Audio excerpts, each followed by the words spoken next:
Be up, guys. Sorry about this. Yeah, again, a little bit delayed. Was supposed to be on at 10:02 there, and was going to be even earlier than that, but I thought at one stage. Things just happened again, obviously. Not going into anything, but obviously other things have happened, so I'm just a little bit on the delayed side, late side here again. But anyway, guys, we're going to get into all this, and going to start off. And Warren's in there. Be up to you, Warren. Cheers for coming in, buddy. Cheers for coming in. Brilliant. And into the live chat. And I will start off with our game, because that was a great win. Brilliant win yesterday. I was sort of dreading it. I was a little bit nervous about it because I just thought, well, Palace were going so well, probably on really great form as well, and hadn't lost, I don't think, for a while either. I mean, getting good results, if not winning, drawing, and I thought it was going to be a really tough one for us, and I suppose it was close. It was, it weren't much in it, but. I thought we kind of deserved it in the end. I mean, we've done the double over them now this season. So that's brilliant. It was a little bit nervy again near the end, of course. It always is when we always concede near the end. And, being 2-0 up, at least we had that extra buffer with the second goal. And, I just knew that they would equal it, and apparently, of course, it was a debut player that came on for them. Another Eze, apparently, not the same spelling, different spelling. I think it's E-S-S-E. So this guy, and of course, I believe he's from Millwall. Yeah, who'd know you get a decent player from Millwall, eh? But lateness is greatness, as with the Bees win at Palace. True, mate. True. At least we did hold on in the end for that win. But it was a great win for us again. The win being great, not being late. No, true. Yeah, I'm happy with the win, mate. I really am. We're actually doing the right way from home now. I mean, it was our home form that was the best, that was brilliant at one stage. Now that's gone a little bit funny, a little bit wrong. And now we're getting a decent away form. So that's good. If we can keep this going. I mean, although we're at home again, back home at the G-Tech against Spuds on Sunday. Should be an interesting one. Yeah, we got to get revenge there. Of course, we lost them 3-1 at their ground, at the Music Stadium. So I'd love to beat them this time. They're in, their shit form, really. You think it's ideal time to get them, really, and, I hope we can sting them. I really do. You stung good and proper, mate. Yeah, exactly. Exactly, bro. The old bees buzzing and stinging, for sure. And I'll bring my guest on now, and we're going to the match and talk about it. And Manny's here as usual, so I'll bring him on. Good evening to you, sir, Mr. T. How are you doing? All good, thank you, sir. And good evening as well to Warren in the chat. And he might want to be a little bit careful about late greatness, because that does segue into Arsenal's win, which was late, but by no means great. But I think if I can just say something on your win at Palace, I think on the balance of play, you probably deserved it. I think it's nice to see Crystal Palace improving their form. And certainly under Glasner, they've started to show a lot more qualities. But once again, I have to say that they really are suffering with Eddie Nketiah. He still can't score for Tuppy. And, we're still laughing all the way to the bank in some respects, having pocketed 30 million from them. But then, of course, we have to remember that we shelled out about 65 million for, someone who probably is in some ways even worse. And Eddie Nketiah saved his best performances for Manchester United, unlike the certain donkey to which I'm referring. But I think once again, Johan Visser, Brian and and Kevin Schade pretty much outlined their importance to the team. And I will say that once Mike Coyote comes into the team, Rossa finally leaves, you could start to be a little stronger. But you might need to make sure he leaves soon, because I believe the window gets over this weekend. So you do not, I repeat, do not dilly-dally with that. No, hopefully there is more talk about it. I mean, looks like it probably is going to be, who was it now? Hoffenheim, I think. It might have been Hoffenheim. I know it's a German club that want to get him on loan. So hopefully it will happen. It will happen very soon. Might be Wolfsburg, actually. I think it may be Wolfsburg. But yeah, I know apparently they are looking to get him. So please make it happen. And so we just need international clearance for Coyote. That's the problem, Manny. That's what we're waiting for. Is international clearance. There always seems to be something, doesn't there? You need to wait for. Exactly. But, and certainly in the case of Marcus Rashford, who seems trapped at Manchester United, it's a case of players at clubs that might want him being willing to walk away to let him come in. Yeah. But, yeah, I mean, it's a good result yesterday. I was dreading it at one stage, and as you said, buddy, he came on, old Beverly Hills Flop, came on, Eddie Murphy. And I thought that was going to I thought that was going to be it, man. I thought he was going to score against us. It always seems to be the way, shit players score against us. Like Nunez done it. And others, Havertz, of course. And many others that are pretty useless. They always seem to score against us. Yep. And certainly there's one player whose name you don't want mentioned. Now, you can read this report, Steve, and I'll drop back in a minute. Yeah, no worries, mate. No worries. Yeah. So, yeah, I will read this, as Manny said. Get into this. Brentford marked Thomas Frank's 300th game in charge with a gritty 2-1 victory over Crystal Palace in the Premier League. Brian Mbeumo and Kevin Schade were on target for the Bees during the frantic second half at Selhurst Park. Substitute Romain Esse pulled a goal back for the hosts late on. There was one change to the Brentford side that lined up against Liverpool. Schade replaced Gerhard Yarmolenko as head coach Frank switched to 4-3-3. Defender Christopher Ayer returned to the matchday squad after a 6-game absence, while Rico Henry did not travel to South London. The informed hosts created the first opening with less than 20 seconds on the clock as Eberechi Eze dragged wide from outside the box. Jean-Philippe Mateta then latched on to Eze's clever flick around the corner and thumped the ball towards goal from the left of the area. Forcing Mark Flecken into a smart stop. Well, what do you know? He can save something, eh? Yeah, he did do some decent saves, I've got to admit. But then most of them were pretty much straight at him. I wouldn't say there was anything really hard, complicated for him to try and save, exactly. Weren't a lot they could do. I think Eze nearly scored with a great free kick and he wouldn't have got to it. However, it was just going over from, just going over the bar slightly. But other than that, I think he had it fairly easy, to be honest. Excuse the pun. Well, it was a bit of a pun, yeah. It was a bit Eze for Flecken. Yeah.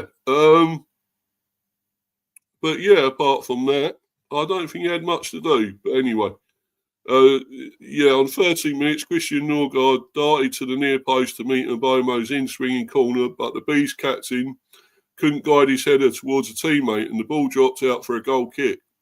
Brentford came close to an opener midway through the half, using a sodden Selhurst Park pitch to their advantage. Nathan Collins hit the ball into Johan Visser on the edge of the area after a series of quick passes in the Palace third.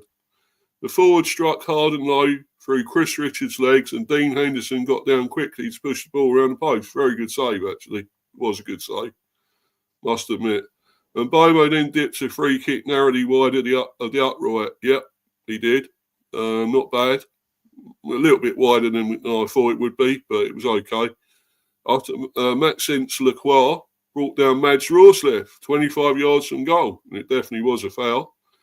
At the other end, following some positive play from Mateta and Tyreek Mitchell, Eze again tried his luck from 20 yards.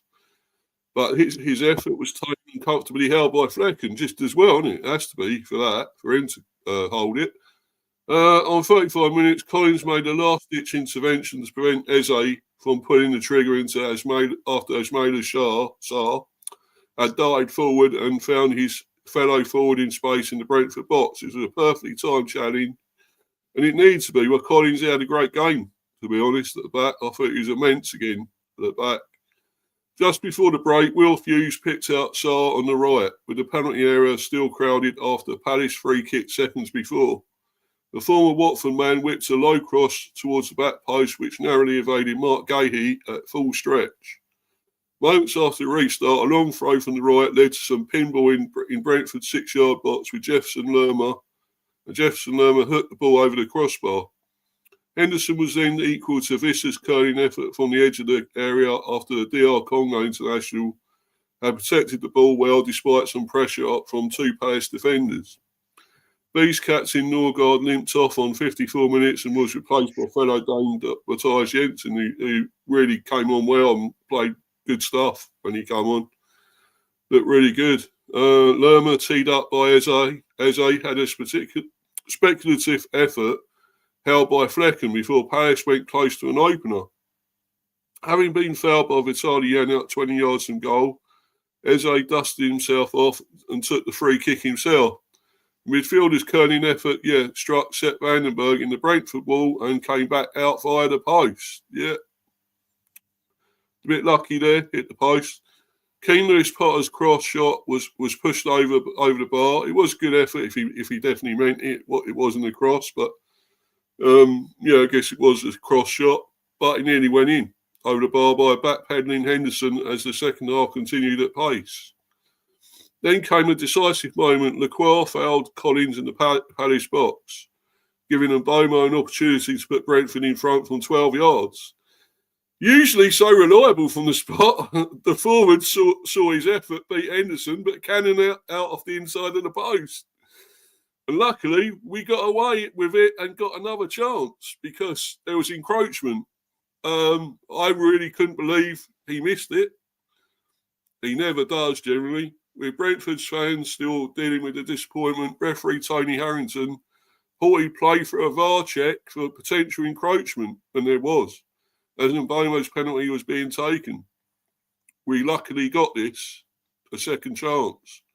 The decision was made in the Bees' favour, a retake was ordered, and Mbomo made no mistake, definitely not brilliant this time. At the second time of asking and sending Henderson the wrong way with a coolly taken spot kick before racing over to the jubilant away fans in the corner of Selhurst Park. Frank's side doubled their lead on 80 minutes, and it was a move that began and ended with Shardy. The German laid the ball off to Mikael Damsgaard on the right and continued his run into the penalty area. Damsgaard checked back onto his left and whipped in a fantastic cross. It was brilliant. Pinpoint, which Shardy powerfully and bravely headed beyond Henderson. What a header. Superb header. Only thing is, he headed the other guy, Richards, I think. He headed in when he went for it, so he obviously got an injury, collision, so he had to go off. But what a goal. What a header to go off with, you know. There was no celebration from Shardy after a nasty mid-air collision with Richards. That was it, and he was replaced by Yarmuluk before play resumed. The home side set up a nervy finish on 85 minutes. Daniel Munoz redirected Eze's deep cross towards the back post and substitute another Eze, stole into finish from close range. Eze to Eze, you could say. Brentford stood firm but during the closing stages. Eze exploited free kick, the closest the hosts went during 9 minutes of additional time, to earn their second away win of the Premier League season at Selhurst Park. I'll go into that in a minute. What else was said? But what did you make of it, Manny? Fine win for the Bees in the end. Indeed, and I think it's wonderful to see how, you lot can play when you cut down your mistakes and play as a team. And I think you'll be quite happy to see that Ross Flecken, two people for whom you don't seem to have too much time, didn't really put too much wrong. And you do have the nucleus of a pretty good team and a hard team, and you just need to make sure that you maintain your concentration. And going to Crystal Palace and winning won't be easy, especially when you consider how well drilled Glasner's team is. The only thing I will say right now is that he needs to cut his losses on Eddie Nketiah. Useless, waste of space.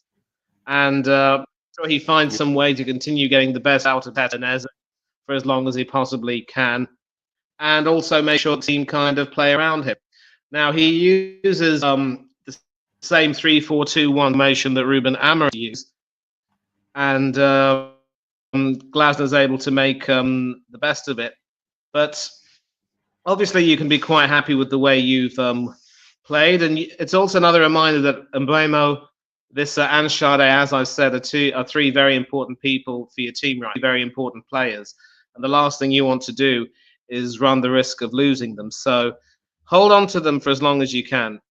The only problem is it could very well be that Forest might end up doing very well enough to finish in the European places, and they might come knocking for Mbeumo. But given that they were knocked down by the Bees, and we'll talk about that later, you wonder if maybe their expected dip in form might have just started. But as far as the Bees are concerned, you're still buzzing.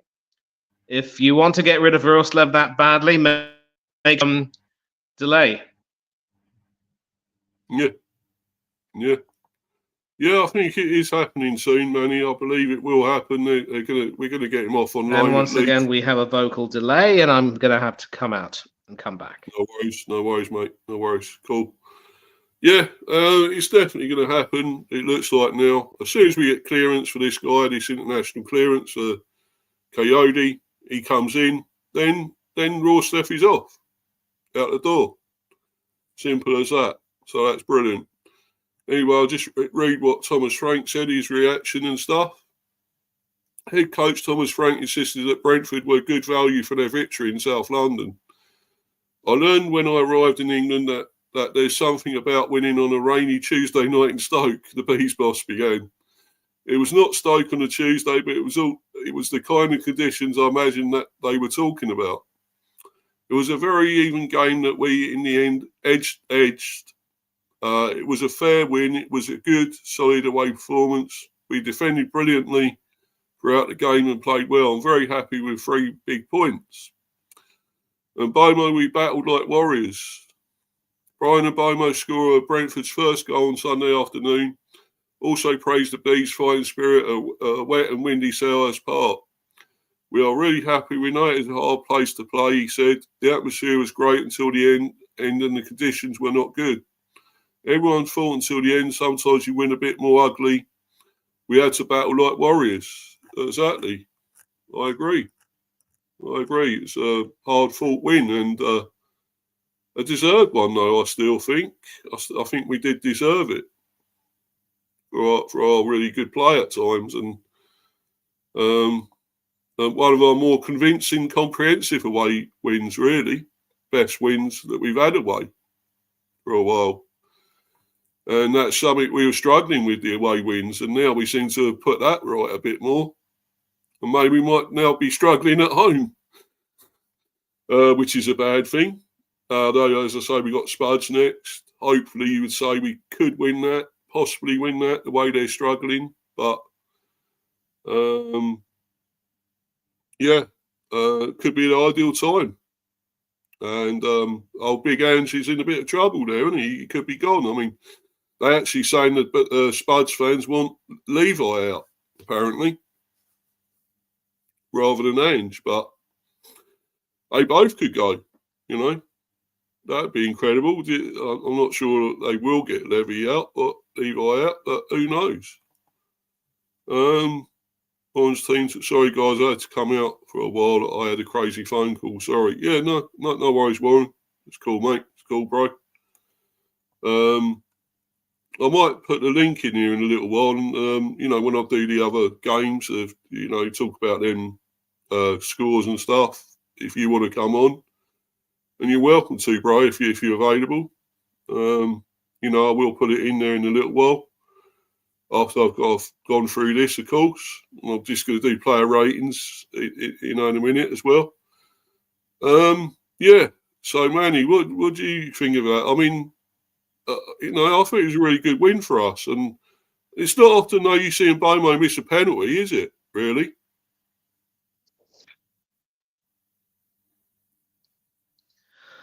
Not very often at all. I think though the headline was obviously that he retook it because I think there was an encroachment, and then obviously he scored on the second attempt. But you know, it just goes to show that as long as you're good enough, take your own luck, and that's sort of how it's proved with Mbeumo there, and yeah, definitely once again proved his importance. You know, you do have Spurs at home, of course.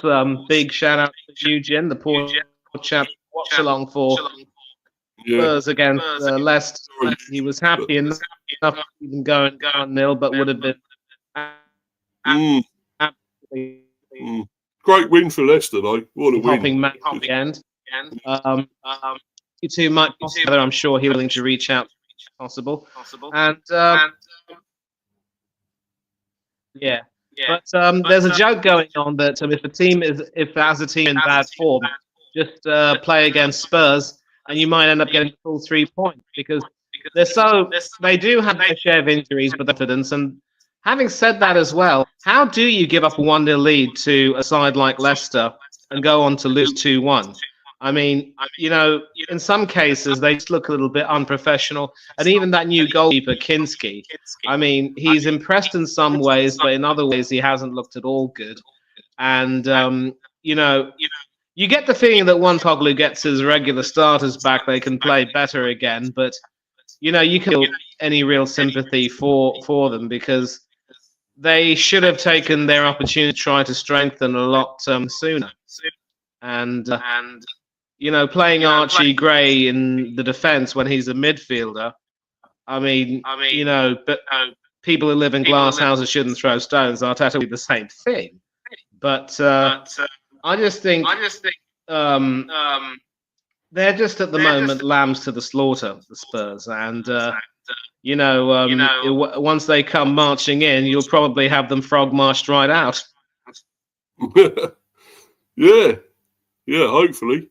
I mean, you know, I do. You know, I mean, I hate this. Speaking of being frog marched right out, I'll have to march right out and march back in. Yeah. No worries, mate. No worries, bro. Yeah, that's the problem though. We're saying, oh, you know, I think we can really beat this team. You know, they're struggling. We've had this before. I keep saying, oh, I really fancy our chances after a very good victory, convincing, very good, great win away. And then I think, oh, we've got a team that's struggling and we should beat them. And that's not always the case with us. That is the problem, though. You know, teams we should beat, we don't always do it. And Spurs are another one. I mean, you know, I fancied it when we went to their place and we were 1-0 up, of course, as well. You know, doing that thing where we scored in what within a minute. That thing again, that record of that. Was it in 3 consecutive games? I think 3 or 4 consecutive games we went 1-0 up in the space of a minute, and still can't hold on. Though it just doesn't happen. But you know, we ended up losing there to them 3-1, and I'm hoping though we can, you know, change that and get revenge and should win at home. You would hope. You know, I do fancy it a bit against them. I really do. they're not full strength either, not totally. Although they've still got some great players there. You know, I won't underestimate them at all. But I do think we have got a slight chance. I mean, you know, we are at home. You know, let's get our home form going again. Coming back. And, you know, the way it was at one stage, we were hadn't lost a game pretty much for a long time at the GTEC. And then we had about 2 or 3 defeats there. Obviously, starting with Forest. And then Manny's Arsenal. And Warren's, of course, lost to them. And then, of course, you know, the last one we had was against Liverpool, where we nearly got a point. But, yeah, it was unlucky. But I just feel we got a great chance against the Spuds here. I really do. And obviously, I'll do a preview for that this week at some stage. Maybe, hopefully, go on Eugene's one and talk about it. Maybe if he's up for that, me to go on there, or he can come on here. It's up to him, you know. Yeah, maybe you could ask him, Manny, for me. That'd be great, man. Yeah. Cheers, bro. Yeah, definitely. I mean, I will definitely get in touch with him and ask him if he's feeling okay. But obviously, you know, given yesterday's result was at the same time as the Bees win, I'm going to need to give him some time to, you know, cool down and talk to him. Yeah. Fair enough. Yeah. I know how he feels. I feel his pain. You know. We know what happens when we lose. It's never good, is it? It's never fun. And especially losing to teams you feel you shouldn't lose to, especially and players scoring against you that shouldn't be that are scoring against you, that aren't really that great. And I know about that recently. So, yeah, you will destroy the Spuds. Well, I hope so, Warren, but maybe we wouldn't go that far. But I know as long as we could beat them, I just feel it's a great chance. You know, why not? But I'd really go very attacking in that one as well. Don't go defensive. Why should we? Let's take it to them.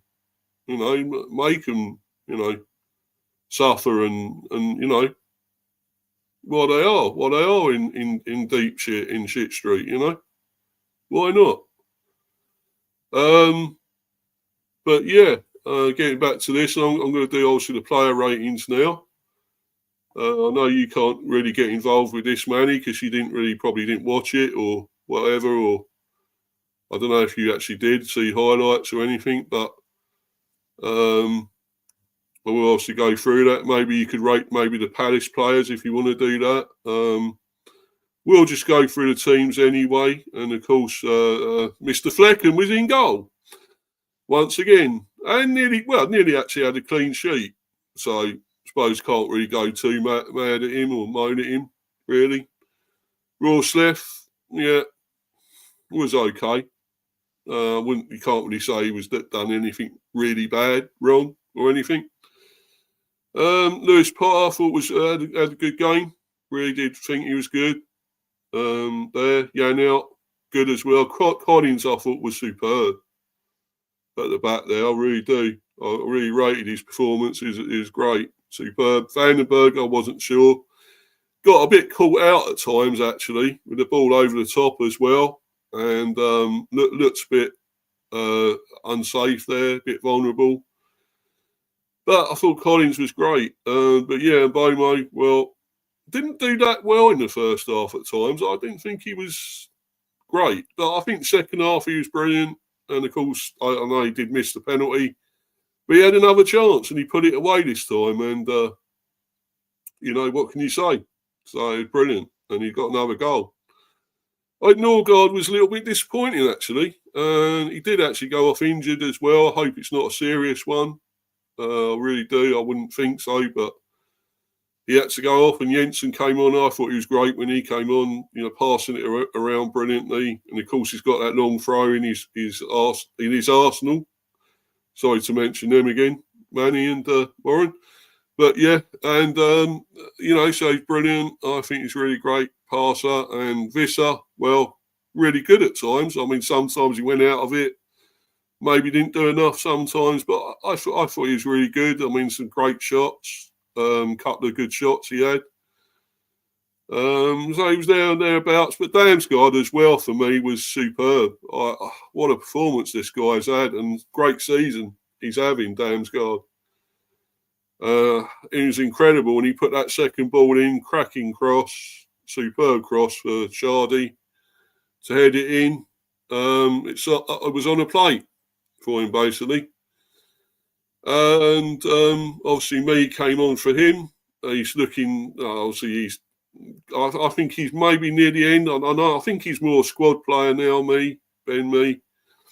But he'll always do a job in defence, as we always know. He will always give as much as he can in defence. So, Shardy, well, at times he wasn't in it. But when he done something, it was really great. And that goal was quality.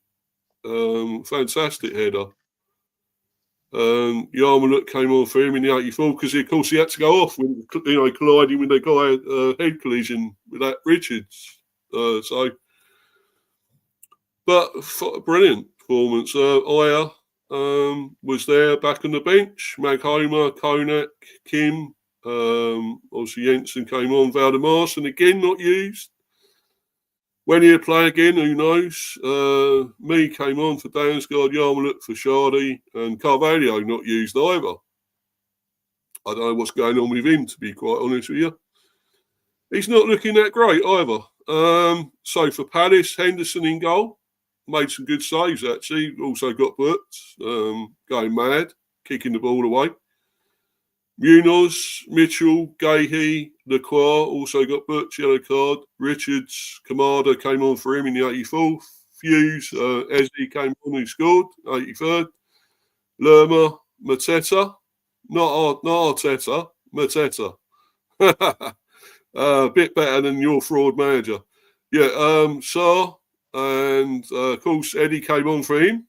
Thankfully didn't score, which we knew he wouldn't. Our defence wasn't in trouble, that's for sure. And Eze, who had a great game, I thought. Really great game again.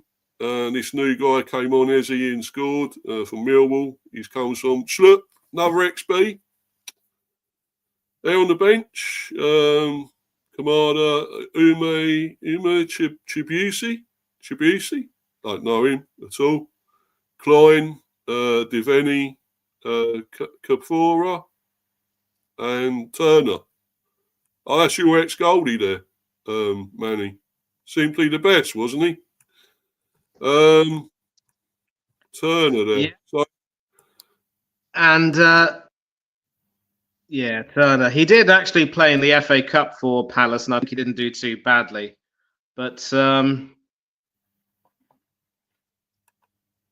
yeah, I mean, obviously, the ex-Arsenal boys who've gone to Palace have not really had a good time of it so far, has to be said. Don't forget, Rob Holding has been pretty much injured. I think he's now come back to this to the first team squad, but he's not really making any of the benches either. Maybe he might be also, allowed to leave. The club can cut their losses on him too. We'll see what happens at the end of the season. But when Palace play well, they're well organised and they're very difficult to break down. They can certainly prove to be a very hard-working team. Against a quality team, I think they will struggle. And you've shown that you just had that little bit more of an edge in it. So, all's well that ends well. Yeah, going back to that, what Warren said there, I don't know where 9 minutes came from, mate. I really don't. I can't tell you. It was a lot, too much at the end there, and I thought that was it. We were going to struggle, and we were going to probably concede again, and it'd be a draw or something. But thankfully, no, we done okay, and there wasn't no threat from them at the end there. In the end, so we held on well for the 2-1. But yeah, I'm going to go through the ratings now. Flecken nearly got a clean sheet and actually done some really good saves at times. I've got to admit, although most of them were straight at him, so there was nothing really complicated for him. He did make one really great save where he did push it around the post, which he should do most of the time, and we know he doesn't. When he done that one against Arsenal, that Jesus score. That wasn't good. But yeah, I thought he was okay here. I'll give him a 7, you know. I'll give him a 7. Yeah, why not? You know, you can clip that if you want. I'll give him a 7. It's not going to happen often. Rorsleff as well. Probably, I don't think he was too bad. He has been worse and he has made a few mistakes, as we know. I'll give him a 6, I think. Lewis Potter, I thought was pretty good. I'm going to give him an 8. I think he performed pretty well. Janelt, also very good. I'll give him a 7. Collins was immense at the back, so this can be real tough. I'm going to give man of the match here because there was at least 2 or 3, 4 players that actually were great, I thought. But I'm going to give him.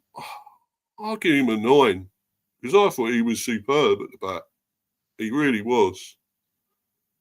One of our strongest defenders there. He was quality in that game. Can't say that much about Vandenberg. I don't think at times he looked all at sea and he looked weak and vulnerable. So I'm only going to give him about a 5. I don't think he was that special this time. Norgard, I thought wasn't at his best and went off injured. I'll give him a 5. I think I don't think he was that great. A lot of the time he was giving it away and it was falling down. So I'm going to give him a 5. I don't think he was that great today. Yesterday, I should say. But yeah, Damsgaard for me, quality, superb. Another 9. So I don't know who I'm going to give man of the match. I'll decide at the end of this, I think. Mbeumo, I thought he was great in the second half. I didn't think he was that great in the first half. He didn't do enough and he was giving it away. He didn't look his usual self. I'll give him an 8 though, especially for the second half. Visser, yeah, good at times. Had 2 or 3 good shots and was always there or thereabouts. So I'll give him a 7. I don't think it's his greatest game. And Shardy, well, and for a quality goal as well, I'm going to give him an 8.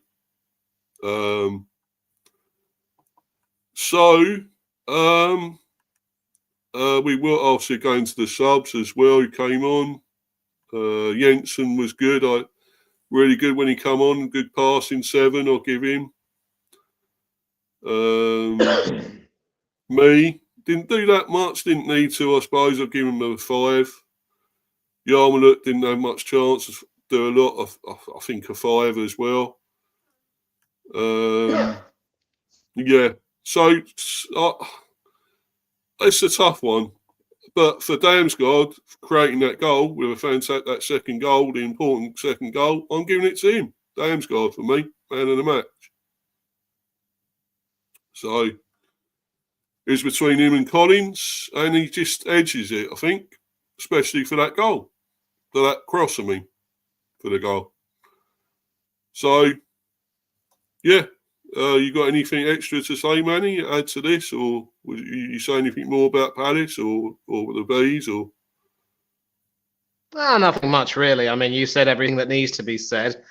I noticed that you weren't quite happy with Vandenberg, but at least it wasn't a Hindenburg by any means. No, it didn't hit the iceberg either, like the Titanic. But yeah. Yeah, we didn't sink this time, which was good. But yeah, great win, and we take that on now. Hopefully, good confidence, and hopefully we can beat the Spuds on Sunday. Be brilliant, really will. But obviously, we'll go on now to the Saturday's games, and I'm going to just put a link in here. If Warren does want to come on, I'll put that in there, and he can come on if he wants to, if he's available. And I'll leave that there. There's the link. Anyone else wants to come on? And we start with this, the Bournemouth, the Cherries. They're flying high, Manny. Our friends at the Cherries in all departments must be so excited at the moment with what's going on here. Surely they must be getting a place in Europe. Yeah, I mean, 5-0. Yeah, I want to sort of shout out the channel. They're doing a special cherry picking episode with a local journalist talking about the possibility of them qualifying for Europe, and that would be, absolutely amazing. And of course, central to their rise, their brilliant run of form, especially in recent times, has been this bloke here, Justin Kluivert. The best part, the reason why I absolutely love this bloke is because he was, of course, earmarked for great things, given that his father was an absolute legend himself. We all know him, obviously. But, his career stalled a bit due to injuries or what have you. But Iraola was willing to take a chance on him and give him an opportunity to shine. And in the end, it's the winners who are taking it all. And whoever comes up against Bournemouth are quite simply under attack at the moment. And, he's scoring goals. He, making all of these runs. He and the Ivory Coast international Dongo Atara are just playing quite magnificently at the moment. They're pretty much the attacking firm. They're sort of the bulwarks of the attack. Lewis Cook is still doing an excellent job in midfield. And Dean Huijsen, the new arrival, has been a very solid presence in the defence and also can score quite a few goals. So they have the nucleus of a good team. Obviously, there are still some doubts about Kepa Arrizabalaga, but he is, of course. And so Bournemouth do have an option to buy him or possibly go for a better goalkeeper. Neto, who is, of course, on loan with us, I think will be out of contract to Cherries at the end of this season. And so they're going to have to make a decision. As Tracy Chapman would say, either a different context, really. I think Neto will have to make a decision. He either leaves soon or lives and dies this way, or something like that. Love that song by Tracy Chapman. But Forest have been doing well this season, but they just ran into a red hot team in amazing form at the moment, and especially at Dean Court as well. They've beaten us. They've beaten Manchester City. I believe they've beaten Tottenham Hotspur. Ex-Cherry Dominic's having a happy return to his old stomping ground. And they've proven to, just a tough team to crack. And certainly the way they dismantled Newcastle has made a lot of people sit up and take notice. The big issue I have, though, with teams like both Bournemouth and Nottingham Forest is that they can have these excellent runs at certain stages of the season, but when it comes to the end, they often dip. And then you have teams like, obviously Manchester City, but also Aston Villa and a few others who pick up their performances near the end and go on runs and get where they want to be. Our Arsenal team, as Warren can testify, we're just a bunch of chokers who choke at the worst possible time. Still no title for over 21 years, and we still ask people, your Premiership trophy gold?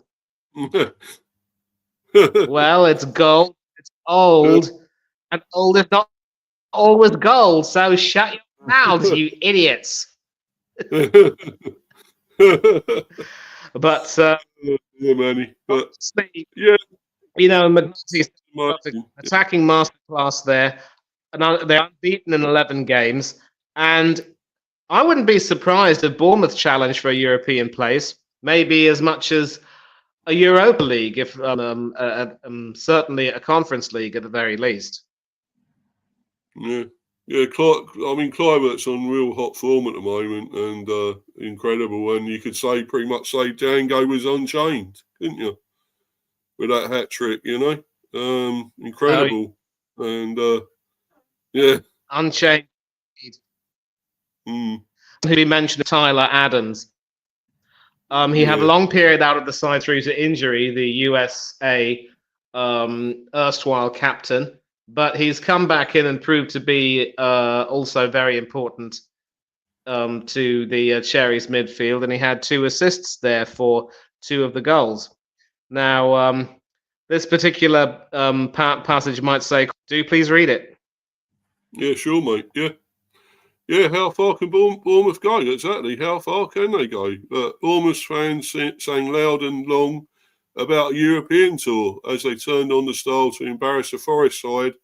There have been talks about as contenders in the title race. Well, I think a lot of people might have thought about that. Were they in the race? They were, sort of.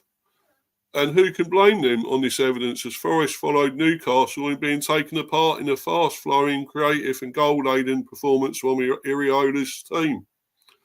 Ouattara will rightly claim the headlines for his hat-trick, but the Cherries had stars all over the pitch, with Kluivert a creator and scorer, and Semenyo getting late reward for all his endeavour with a goal. And with that record unbeaten league sequence extended in such outstanding fashion, Bournemouth have every right to consider themselves European contenders based on league position and current form. This was no fluke. Iriola's team are meticulously coached, energetic in midfield and uncompromising at the back, aided by the experience of Kepa Arrizabalaga in goal. Forest went the same way as big names such as Arsenal, and Man City before them. But we beat them, by the way. Sorry, I've got to mention that. We beat them 3-2. And Bournemouth will present leaders Liverpool with a stern test as the next visitors to the vibrant Vitality Stadium. Could be a tough one for them. Forest suffer day to forget. Forest have added a glorious layer of unpredictability to the Premier League this season, but they rise up to third, mentioned alongside Liverpool and Arsenal in the title mix. This, however, was their worst day of the campaign. A sobering 90 minutes of suffering for manager Nuno Espirito Santo and his team.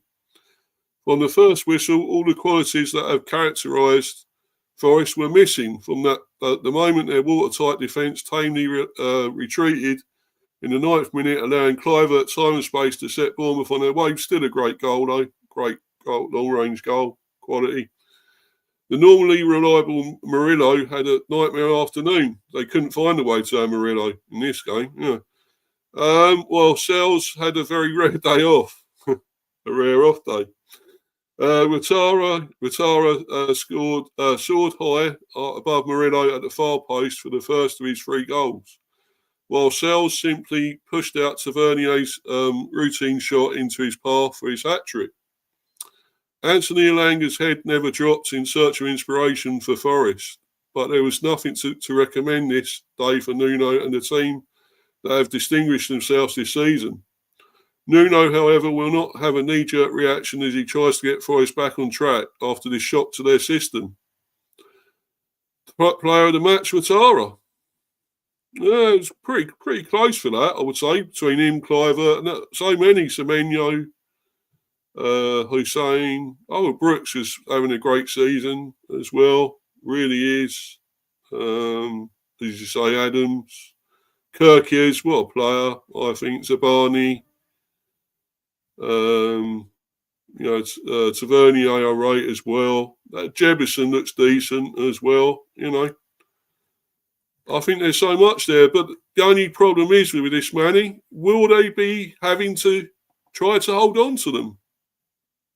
There's not many teams circling for these players now.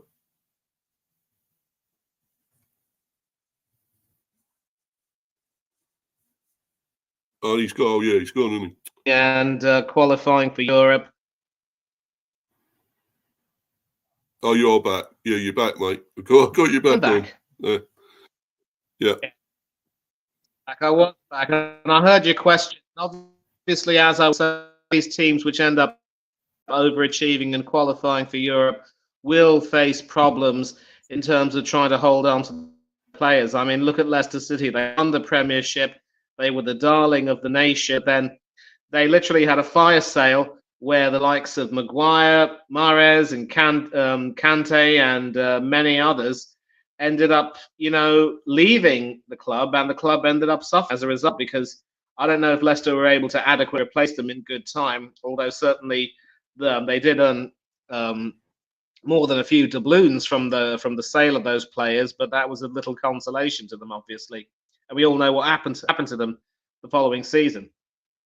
And I think obviously, people know that Adams is an established international.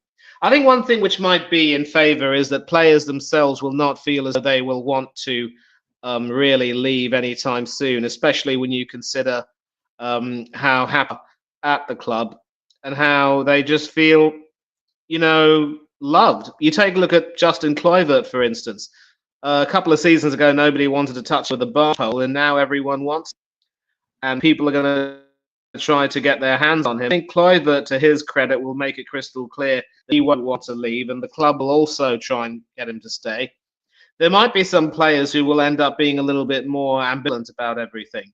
But as Dominic Solanke will tell you, the grass isn't always greener on the other side. And at the moment, he's also finding that the chairs are definitely not redder on the other side. They're blue and they're inedible in a way. So, this could be a Bournemouth, but we will find out what happens at the end of the season, obviously, and during the summer, what happens. If Bournemouth do secure European qualification, then obviously there will be a lot of preparations to be done. They will say goodbye to some players who have pretty much fallen away and are on the fringes at the moment, and some others will have to say a very sad goodbye, having been involved with the club for years on end now, because football moves on, and you won't always get to have the fairy tale ending. You won't always get to have your next season of glory.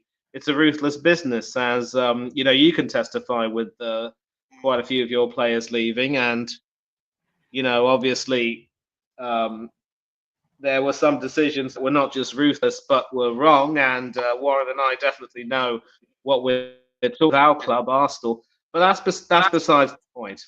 The Colonel would say, that's beside the point. Let's not be silly.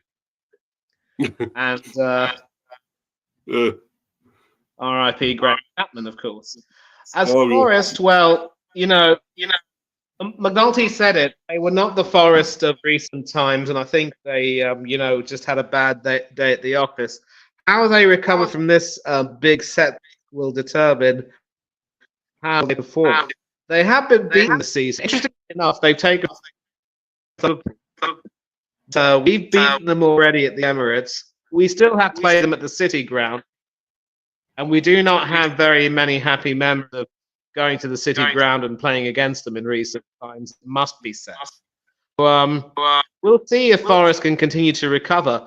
But you see in the table there, Manchester City, after pumping Ipswich for 6 goals and scoring 3 against Chelsea, you could say they're starting to recover, and they're only 6 points behind us.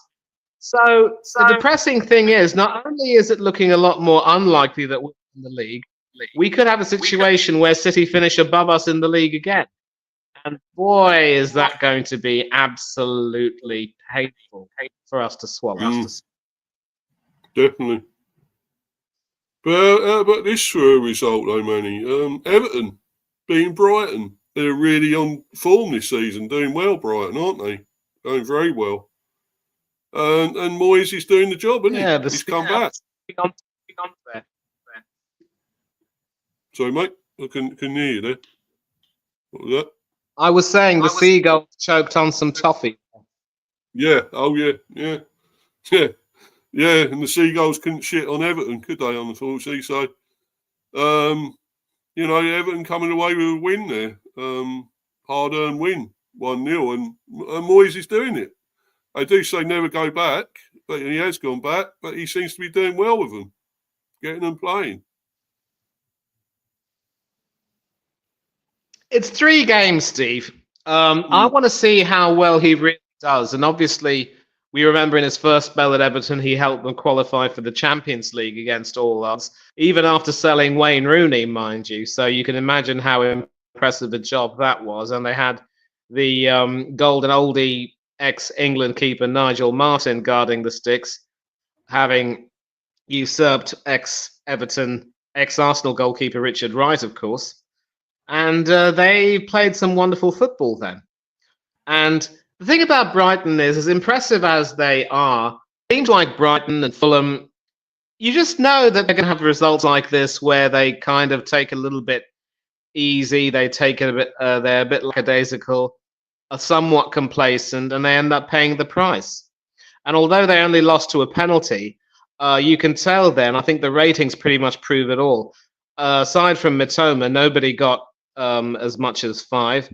And it was just a poor game for all of them, although these aren't exactly, expert ratings, I will testify. But, it was just another one of those days where Brighton just couldn't do very much. And Everton were, I think, you take a look at Everton, they seem to be a lot more determined, a lot fresher, a lot freer, having gotten rid of Sean. David Moyes coming back obviously will bring back some very happy memories. And of course, who better than him to manage the club in the last few months that they play at Goodison Park before moving to their new stadium?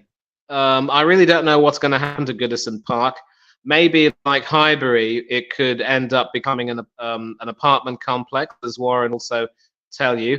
At least there, I think we were able to maintain the marble halls, and one of the old stands at Highbury was a building which couldn't be torn down, so we maintained much of the character. I don't know what's going to happen to Goodison Park. Maybe some of our Everton supporting friends can, tell us. But of course, Moyes' milestone, his 700th game in the Premier League. He's been through the wars and then some, has this Scott.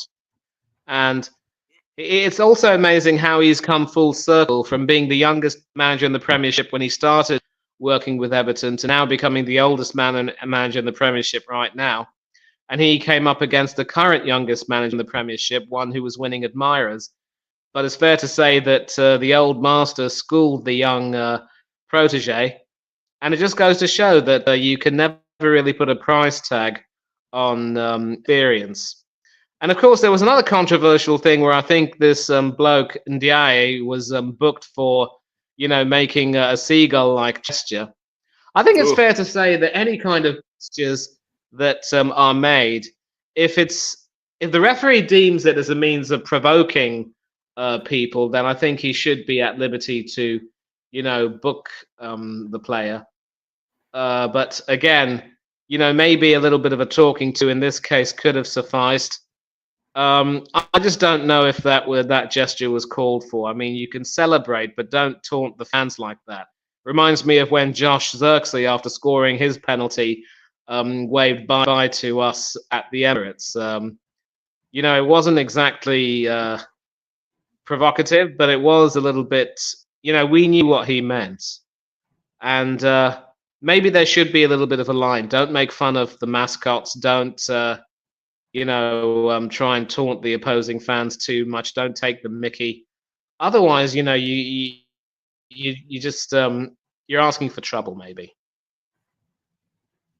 Yeah, exactly. Be up to you, Chelsea fan. I haven't seen you in here for a while, mate. Great to see you.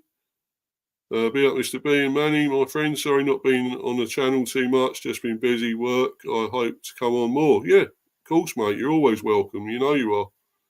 You always come on plenty of these things in the live chat. So you're always welcome, buddy. So more the merrier, really. We're going to your game in a little while. Yeah, not sure you want to hear about it, but yeah, very, very good win for Everton. Very good. They needed that, I think. As I say, I think Brighton have been really good again this season. I do like them. I really do. I think they're a very good team. And Hertzler has been brilliant there as a manager.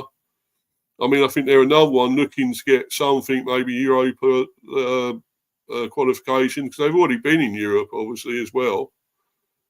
So could they do it? Could they get there? Out of those three, like you say them, or maybe 3 or 4, Bournemouth, them, Forest, who out of those do you think has got the best chance to get something, qualification for Summit? Manny? I think Bournemouth. I really do fancy Bournemouth's chances. I think they're, red hot, and they've really come a long way since the beginning of the season. Brighton, like Fulham, are going to have games like this where they sort of stumble, really. I think the thing is, though, all of these teams which are overachieving will have some games where they just, stumble a little bit. But I do believe that Bournemouth are probably the best equipped. I think Forest, they've pretty much been dependent on the goals of Chris Wood, and obviously Elanga's been playing well. But if you take away Wood's goals, hasn't really been too much. They do have the best performing goalkeeper in the Premiership at the moment in Matt Sells. But, if anything does go wrong, if they go through a crisis, do they have can they withstand it? But it's an interesting question. I'm glad you asked that. And all I can say is, I think Bournemouth will, they have the best chance, but we're going to see how well they perform in the coming days. And it's normally when things start to really take shape coming up to the end of the season, especially, the closer we get to Easter, we'll finally see, just as Jesus Christ, our Lord and Savior, rose, we'll see which of these teams will rise to the top from the dead, perhaps. Yeah, exactly. But as far as Everton goes, I think they should be safe. There's nothing much for me to say. I'll just go out and come back. Yeah. I think it's all right, buddy. No problem. But yeah, I think Everton should be safe this season. I don't think they'll be down in near the relegation zone. I wouldn't think. Scrapping to survive, struggling and fighting to survive. I wouldn't have thought again. I always keep saying they should be. Whenever I've looked to them, especially even when they had Dyche as manager, I kept thinking they're in danger of going down. Should be in that relegation zone, and they always look like they could struggle, but they still somehow get wins. They still somehow come out and get points and stay up. And actually, most of the time, stay up really well. Not actually near the bottom or anything. So, that one, obviously, not so long ago, a couple of seasons or so ago, they could have easily gone down and they just about survived. But I'd think this season, I think with Moyes there, I think he'll keep them up really, really well, really safely, I can't see him really having a struggle. Just quickly, what's your opinion on that with Everton? They seem safe enough. They're not going to have any trouble, are they? Going to go down or anything, do you think?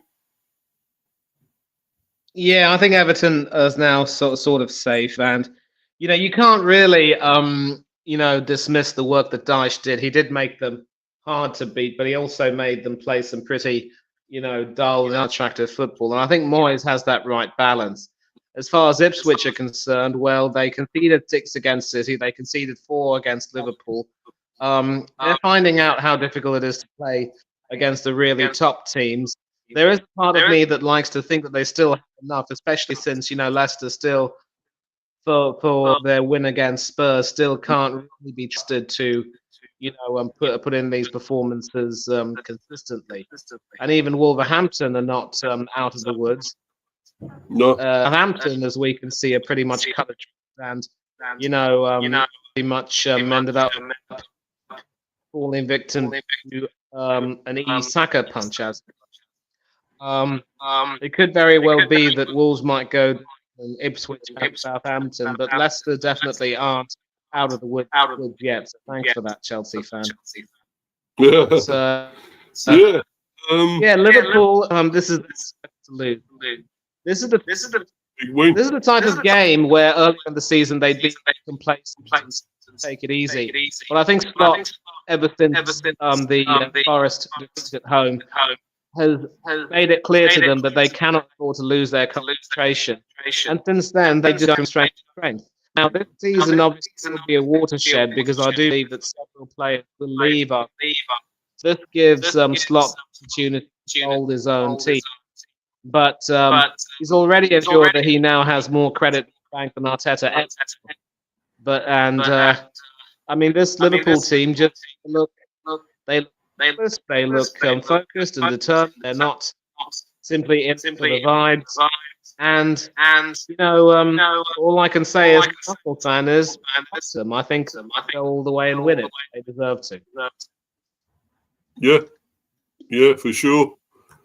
They really put Ipswich to the sword, that's for sure. The Tractor boys broke down, I'm afraid, their Tractors in this one. And they're really walloped, and a shame for them. But I'd like to see them stay up, but I don't think it will be. I don't think it will be the case, unfortunately. And then they got all these players. They brought all these players in, and especially one or two of ours that we nearly had. And that serves you right, Ipswich, to go down, nicking our players. So I've got no sympathy for you if you're going to do that. So, but not that I'm bitter or anything, Manny. But yeah, I think fantastic win for Liverpool, and they going from strength to strength. They've had a slight blip, of course, but right back at it, and they're going really well. Surely nobody will beat them to that title, the Premier. Surely, can't see it. Can you? Nope. No one has any chance of doing that. Definitely not Manchester City for all of the talk of their resurgence. It's too little, too late. And of course, City are almost down and out of Europe as it stands. I think this season for them will be an absolute write-off. Maybe if they're lucky, they'll win the FA Cup, but even that's not guaranteed. Yeah. And as it says there, Liverpool showing little sign of suffering a blip. So, I think, happy Slot there. The slot machine is in full working order still. And bigger battles elsewhere for Ipswich. Yeah, it will be a battle for them, I think. Can they just about stay up? But I don't hold out much hope for them. But I think they're a decent team, though. I really do. But I just don't think they've got it yet. They might need to come back down to come back up again. I think maybe another yo-yo team possibly or something, But I think brilliant there. Great play. Gakpo was really good. I mean, he's not really performing lately, but I think he done well in this game. 2 good goals. Obviously, Szoboszlai, and of course, Mohamed Salah yet again on the score sheet. Once again, the Egyptian king. Brilliant.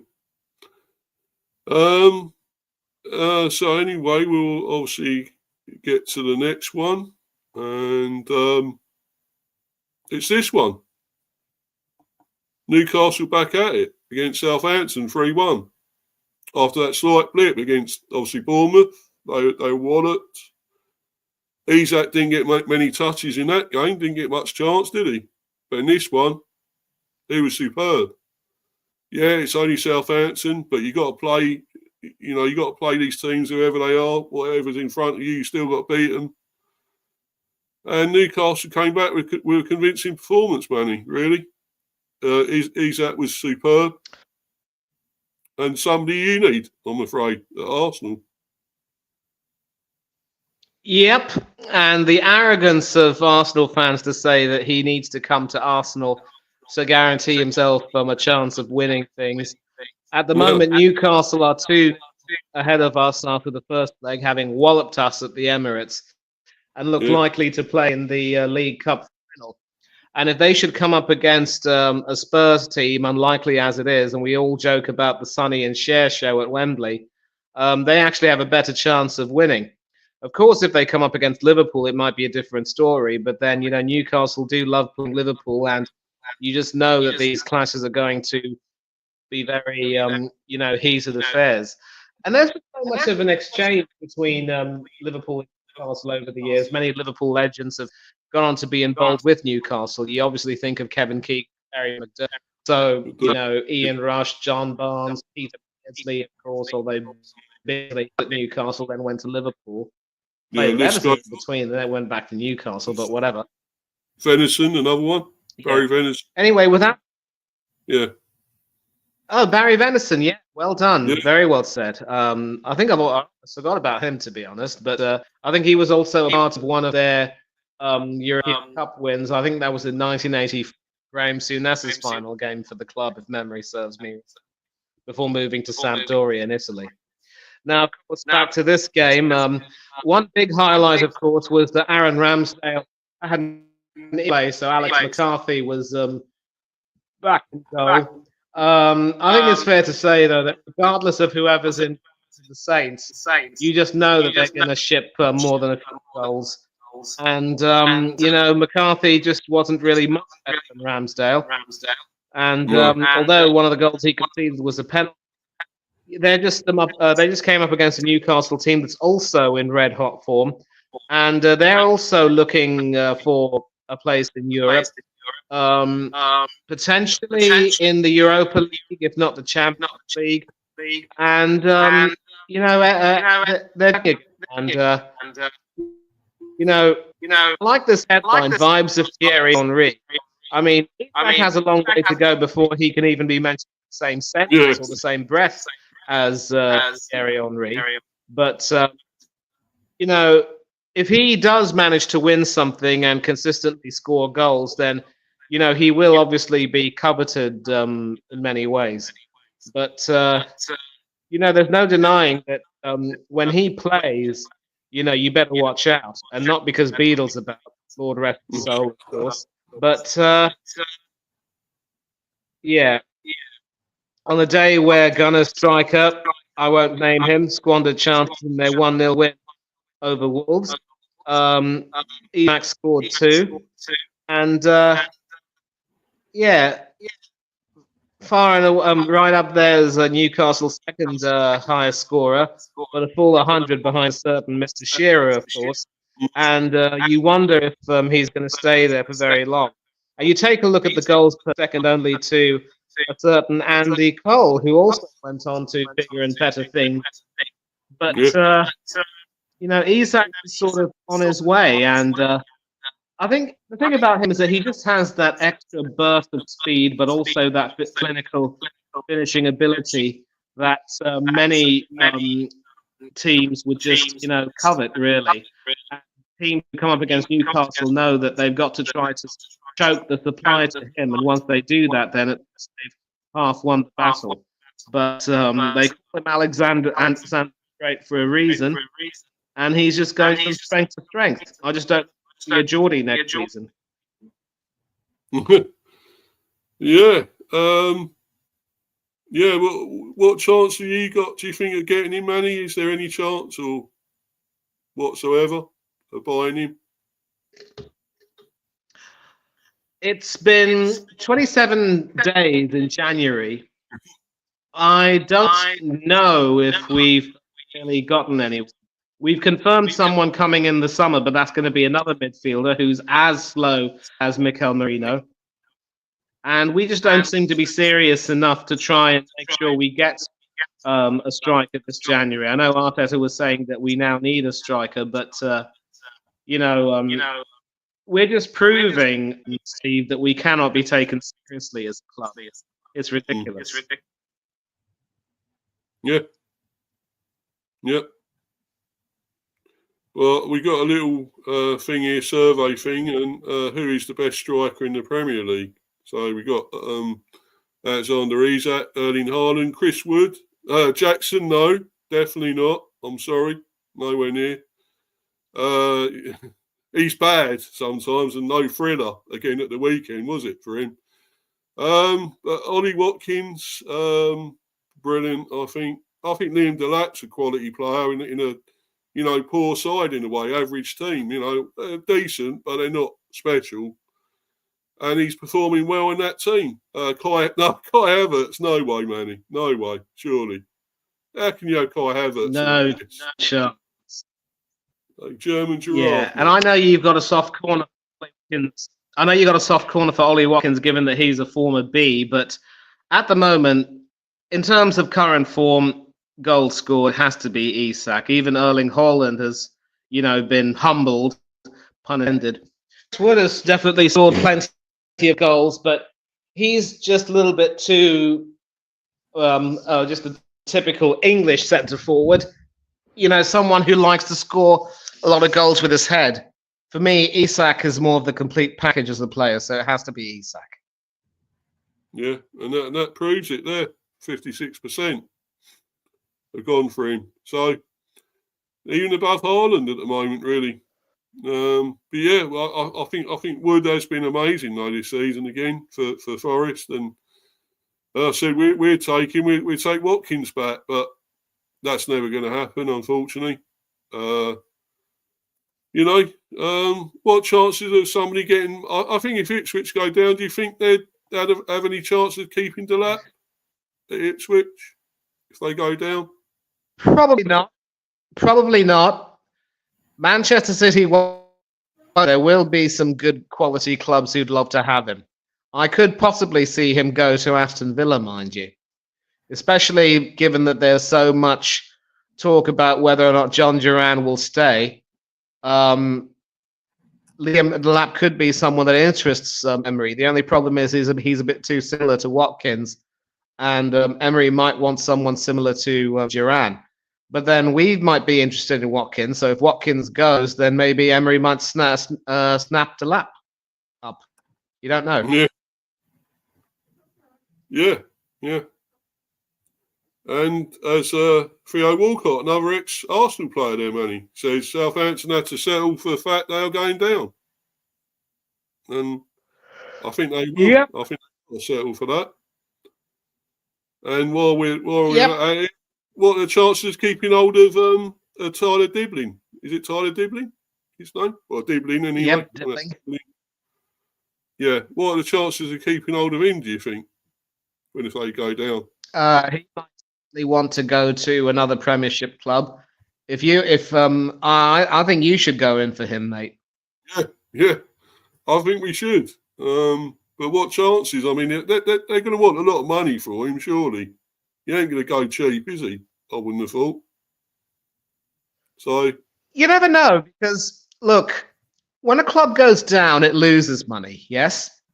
Yeah. So instead of holding out for big sums that clubs will, in all likelihood, not pay, we'll end up having a sort of a fire sale and just letting players go. It could very well be that Aaron Ramsdale will certainly leave after yet another relegation. The only problem is he's going to be in a catch-22. Who's going to want a bloke who's had 3 full-season club relegations, a half-season club relegation with Chesterfield, an International Nations League relegation with England? I mean, the man's just a bad luck charm. Yeah, just a bit. Yeah. They've got some good players there, Southampton. I don't think they're going to keep hold of a lot of them somehow when they go down. There'll be a massive exodus from there, I think. But, yeah. And what about this game then, Manny? We're going to have to talk about it. Yeah. Wolves and Arsenal. Of course. But just briefly with the Arsenal connection, Walker did say that Hampton survived. He'd come out of retirement and maybe play. I'm not too sure you should really take that seriously. No. To be fair, though, he wrecked our title shot in 2023 and also showed that he still had it in many ways, especially with that goal. And near the end, he was scoring more than a few. And I was thinking that, at least another championship club might want to sign him and maybe take a chance on him.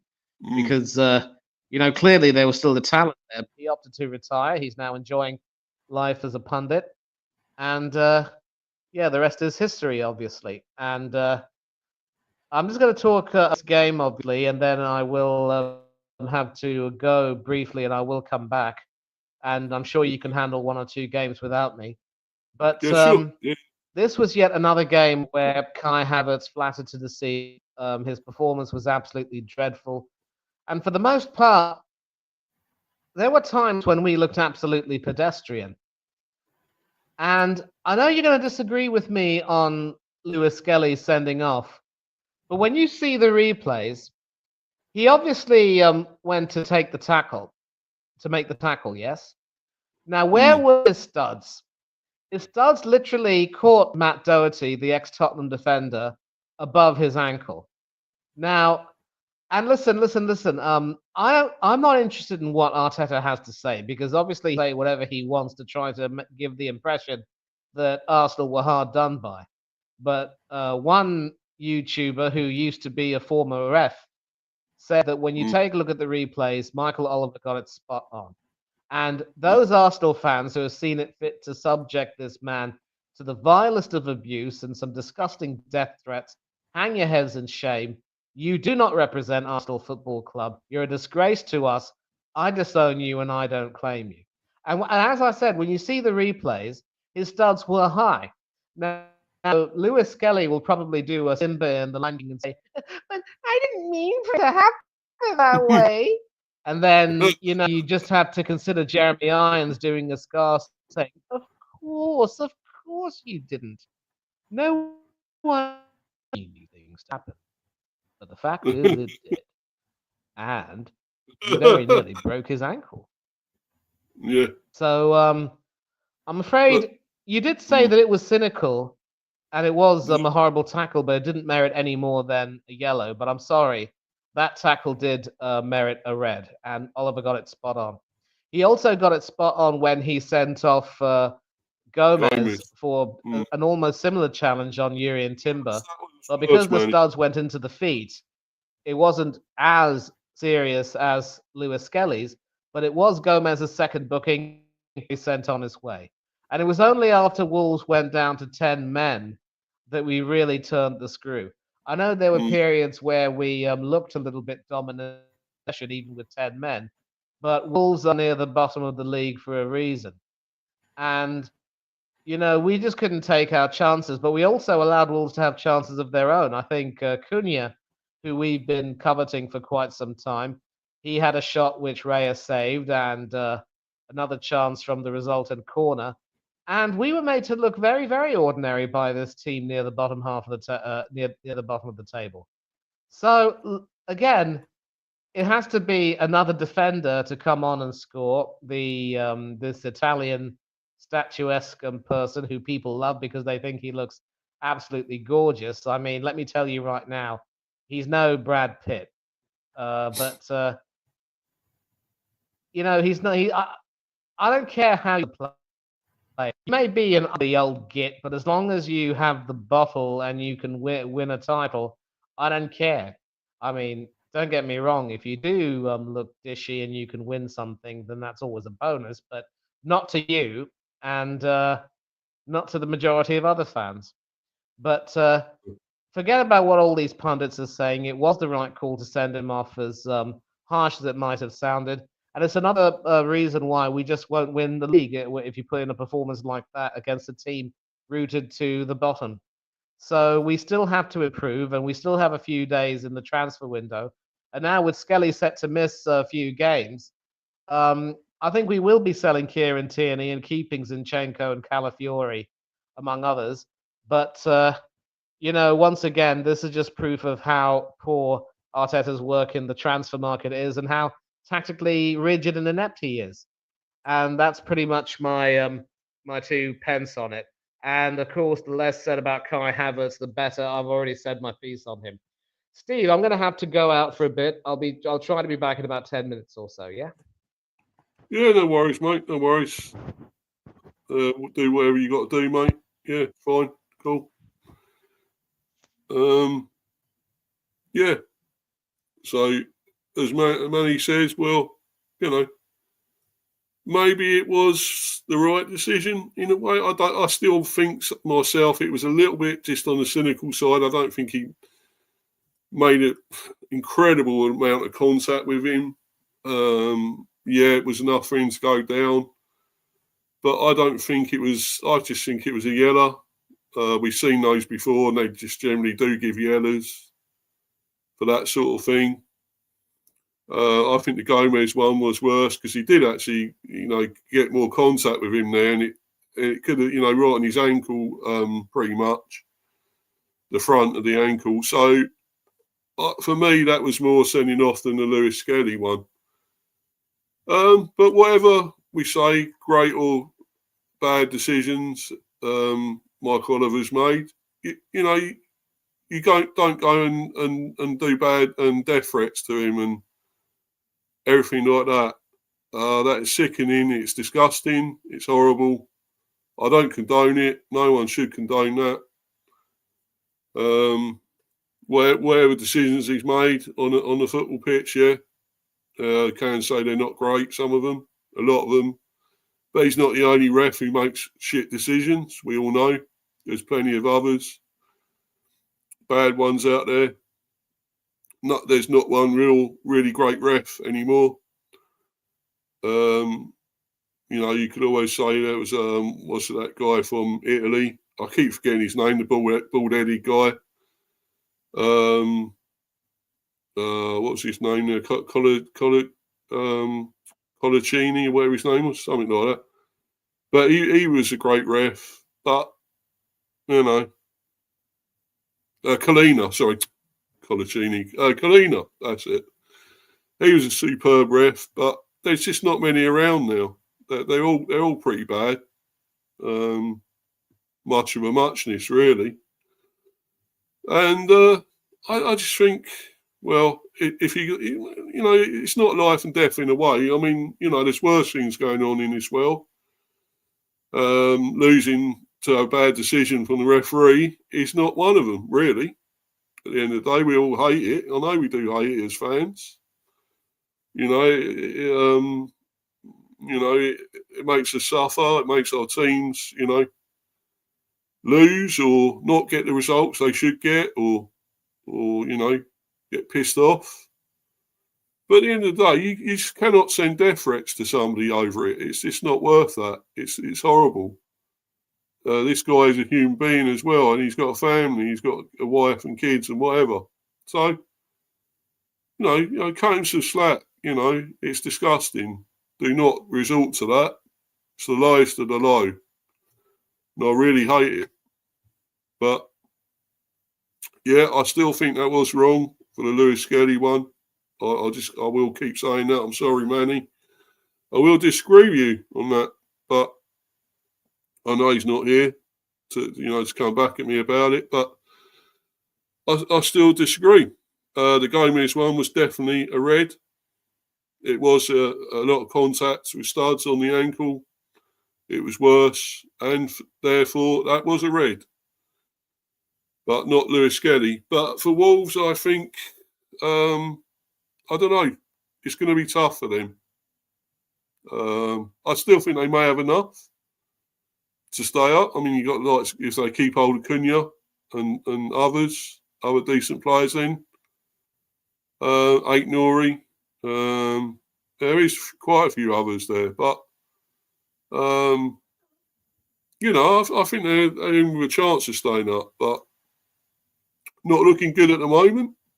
They're still struggling, but I think they might come back and maybe stay up. But anyway, let's move on to the next game, and it's this one. I don't know if you're a Chelsea fan, if you're still here, but not a good one for you, I'm afraid. You obviously lost 3-1, and City are obviously sort of making a comeback. You know, despite losing in Europe, they had a bad defeat there in the Champions League, as we know. But they're back at it here. Got a couple of new players making their debut. So, yeah, Mamouche is, as Manny will say, Mamouche, can you do the fandango? He was playing. He looked decent, to be honest, as well. He looked very good. But I'm actually... Apologies, guys. I'm going to have to go because I will be back very soon. But I need a comfort break. So, sorry, guys. I will be back very soon. Just hold on Be back in a couple of minutes or so. Cheers, guys. I need to really go have a comfort break. Sorry.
Apologies for that, guys. I really had to have a comfort breakdown. Really apologise, but many apologies for that.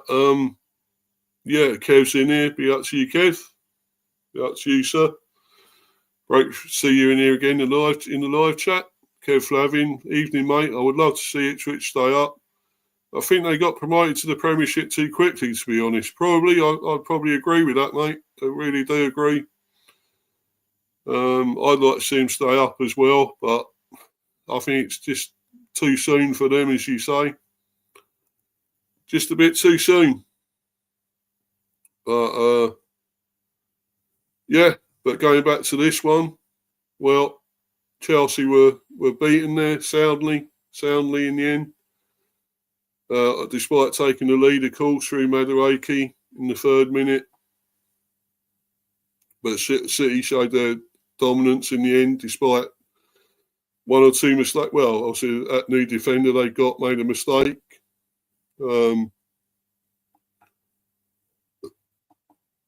Was it Kurashev, whatever his name was?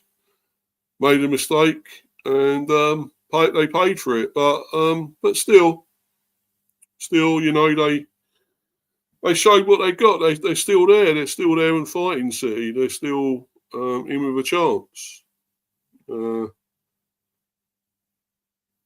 Yeah, and obviously Omar Mamouche had a goal disallowed, of course, as well. So for City, so they're pretty much back to their best, almost. Not the team they were though, as we all know. Yeah, baptism of fire for City debutant Kuzanov, that's his name. And yeah, his mistake cost the goal, obviously. But other than that, it was good for City. That they needed that win. I mean, obviously, unfortunately, Chelsea made mistakes. They're Goldie again. Terrible from him. Actually pathetic goalkeeping. Yeah, Sanchez, exactly. There's a weak link. Their goalie is, they look terrible again. All at sea, coming out a long way. And obviously Haaland done him, chipped over his head. Hit it over his head into the goal. And didn't look safe at all, Sanchez. And, you know, I thought City probably well worth the win in the end. We're good for it there in the end. Chelsea at times looked good and they started fairly well. Unfortunately, they haven't got that much in attack really with Jackson. I'm sorry. I'm going to go through a lot of jokes here, so get ready. Michael Jackson onesie. He looked bad. He had certainly no thriller, and I think he needs to start with the man in the mirror. And you know, it makes you want to scream watching him. And he's certainly no smooth criminal in front of the goal. Sorry, guys, I just had to get out of the way. Those jokes, and I know if Manny is watching, but I'm sure he'd like them, like those jokes. But yeah, yeah. But anyway, it's a good win for City, and they're sort of coming back. They're starting to build their way back up, and I think it's too late for them for the title to win the Premier again. I really do. They're just, they're not the same team this season. They're good. They've been really good at times and really entertaining still, great passing at times, but still not as great. And I think, it could be the end for a lot of these really good players, the likes of De Bruyne and all that. We all know Kyle Walker's going. He's pretty much finished. Some of their other defenders, Ake maybe, his time's up maybe there. Yeah, some of their other players, yeah, I think will be gone. And that McAtee, he could be going to the Bees. I'd like that. He looks another quality player. They seem to be producing them, and they're getting rid of them, unfortunately, at City. But we'll definitely take him, But obviously, they move on, both teams, and for Chelsea, well, that's been another bad result for them. After going very well at one stage, they were looking good and almost in the title race, you could say, pretty much. But now they're flattering to deceive. Cole Palmer isn't exactly performing as he was, not putting in all really great performances.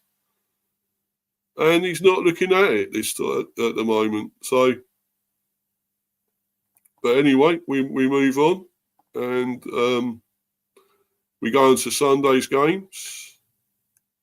And obviously R1. I've already been through this game, obviously. Palace and Brentford. But a great result for us. And so I won't go on talking about it quite so long, because obviously I've already gone through the actual reaction to it. But yeah, I felt for him that was for Gahey with the penalty, because obviously he encroached. And yeah, I suppose it was a bit unlucky, but we'll take it. We'll always take things like that to be. So Brian Mbomo's spot kick hit the post with Mark Gahey clearing the ball, but a retake was ordered by the video assistant referee because the Palace captain encroached into the area before the penalty was taken. So therefore, we had to take it again. And this time he got it right, Mbomo, and scored. He very rarely misses anyway. And so that was a surprise in itself. So, but yeah, fine win for us. And we are 11th, just outside the top 10. And I'd like a top 10 finish. I think that'd be great. We got a bit of a buffer there ahead of those teams, the likes of Palace, of course, and even Man United and other teams like that down there that are still below us. So, yeah, very good. Yeah, Damsgaard, he did get man of the match, and I gave man of the match. So, yeah, I thought he was brilliant. Great game, fantastic game. Collins not far off him as well. I thought he was immense, superb. Bomo was pretty good in the second half, really good. Paul scored the penalty again at the second attempt. And pretty good performance, has to be said, from us. Yeah. So, yeah, there's the table there. And of course, we are, as I say, we're 11th there with 31 points. Still above United. And Palace, West Ham, Spurs even. So, Everton, yeah. Yeah, I'm going to add you back, Manny, definitely, mate. Yeah, as I say, we're still above these teams, Manny. United's, Palace, whatever, West Ham, Spurs, Everton, we're still above them all. So we're doing something right, aren't we? Yep. Yeah, you're not quite in the top 10, but you are there or thereabouts. And obviously, the way this season is sort of, ebbing and flowing, don't be surprised if you get a few good results and end up going up. And it's funny, really, because all of these teams sort of in the 5th to 12th positioning. And I suppose you can also add West Ham to the mix, given that they're in, and also Crystal Palace and West Ham, I suppose. The mix, and they go on a run at the expense of a few one or two other teams. They can actually rocket up the table, and that's kind of a nice way. The table looks right. As I said, it's normally February where you see everything start to take shape. In April, everything gets solidified, and then of course you have the first 2 weeks of May. Season's over, and after the Wolves Arsenal game, did you do any more matches? Yeah, I've done the City one. Spoke about that, City and Chelsea. And obviously, yeah, they're sort of back. Nothing much to speak about. Yeah. I mean, Chelsea were in You were front. saying that they were back at it, right? Yeah, they're kind of back at it. So, yeah, I still don't think they're the team they used to be. They're the shadow of that, really, in a way. But I know they're obviously back at it. I mean, Chelsea did take the lead with Madueke. But obviously, City came back well and won it fairly comfortably in the end. And a certain Mr. Sanchez cocking up yet again, coming well out of his goal, and he put it over the top of him, Haaland, and he didn't look safe at all. I can see why Hanno doesn't like him. Really? Yeah, I mean, if you had to choose between Flecken and Sanchez, I'm sure you'd take Flecken every day of the week. Well, it's a tough one, isn't it? It's not. That's a little bit close, though. It's not a long distance that I'll take Flecken, but yeah, just about. And again, I'm going to have to go and come back out. But briefly before I do, well, there was nothing really much to say about the City-Chelsea game except, it was a tale of the two new signings. Obviously, the defender had a nightmare, and you just hope that he will only improve from that. But, Marmoush, he led Chelsea in the Fandango. And, I think there is some hope for City next season, but this season they should just focus on finishing as high as they can and maybe going for the FA Cup. As far as Chelsea are concerned, they're still slumping under Maresca. And now we know that they are not in the title race. But Maresca, maybe he's being found out. I'm not too sure. But do please introduce Spurs and Leicester City, and I will come back right in.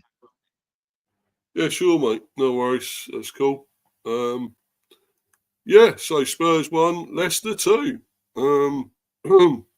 A badly needed win for Leicester. Just a bit. Good one there for Ruud van Nistelrooy to get an important win for them. Spurs, well, they did take the lead, of course, through Richarlison. But they're obviously not doing well. and I hope we can stick another nail, bang another nail in their coffin on Sunday. I really do. But this was brilliant from Leicester. Vardy, well, still scoring. 38, I believe he is, 38, 39. Still scoring well. Don't know what they'd do without him, to be quite honest with you. And El Khanous, of course, with the other goal. Was a decent, very good finish. But, I mean, you know, Leicester needed that. They're in real trouble at the bottom. So, down near the bottom there. And an important win. It's very tight down there. You know, all these points count. They're all needed. Much needed points. And, you know, they'd lost, what was that, for 5 games before on a losing run of 5 games. Oh, it might have even been 7. I think it was their actual losing run. So a win was much needed. And thankfully for them, they got it. A much needed 3 points, wasn't it, Manny, for Leicester?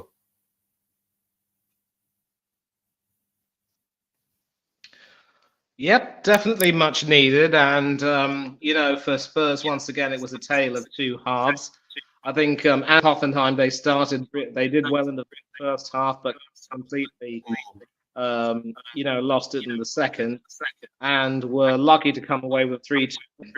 But against Leicester City, I mean, you know, Ange Postecoglou has to address the issue of why Spurs are collapsing like this. Why can't they maintain concentration?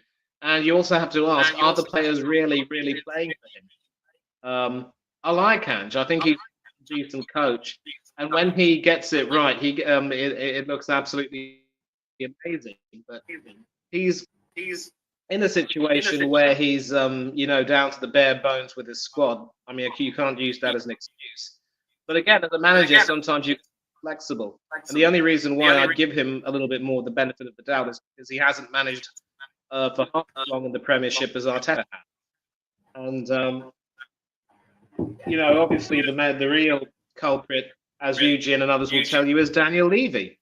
And he's the one basically who's been responsible for the club's continued decline, the continued, you know, ennui, as it were. And it's just, it's a horrible state of events. And I think Postecoglou will now be definitely regretting having gone to Spurs after earning success with Celtic. I don't care how much money you're offered. Sometimes some jobs are just not worth it, no matter how much money. And Amorim certainly finding that out at Manchester United, notwithstanding the fact that they beat Fulham in a rather forgettable game. Postecoglou, for what it's worth, has gone further in the League Cup and the FA Cup than Arsenal have, and they're doing well in Europe, which means that they do have a chance of winning some silverware before the season is over. And, you know, Ant did make that quip that he usually wins something in his second season. I think what the club are going to do is give him until the end of the season, see if he can win the trophy. But if he doesn't earn success and the team finish very low in the Premier League, then he will probably be asked to leave, or maybe he might be given a final chance. And if it really doesn't work out, then he will be given his P45. But for Leicester, obviously, it was an important win. But let's make it crystal clear: they're not out of the woods by any means. And I still think that they've got a bit of a soft censor for all of the enterprise of Jamie Vardy and company. I think James Justice, I've always been impressed with this boy. I think he's a fine defender.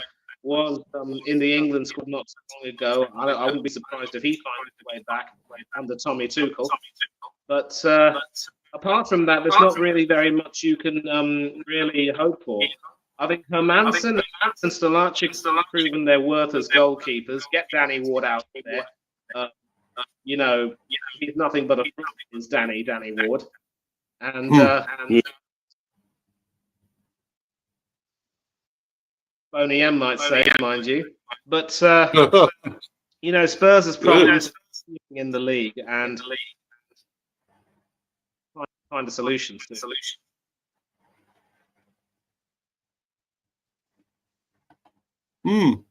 Yeah. Yeah, I think Leicester will. I don't know. They still got some fight in them. They still got good. I mean, Vardy's.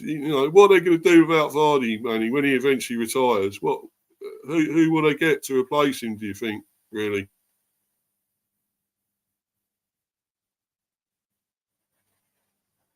That is a difficult question, Steve, and you're going to have to ask yourself which striker would be interested in dropping down a level to come to a Championship club. If Leicester do manage to stay in the Premiership, then maybe Vardy will retire on a high. But and maybe there's someone competent enough to him. But it's going to be difficult, obviously, because strikers who'd be willing to play in the Championship are sort of ground. Yeah.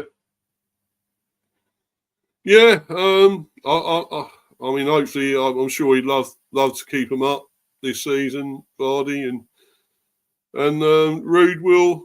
Do you think if they go down, will Ruud stay there?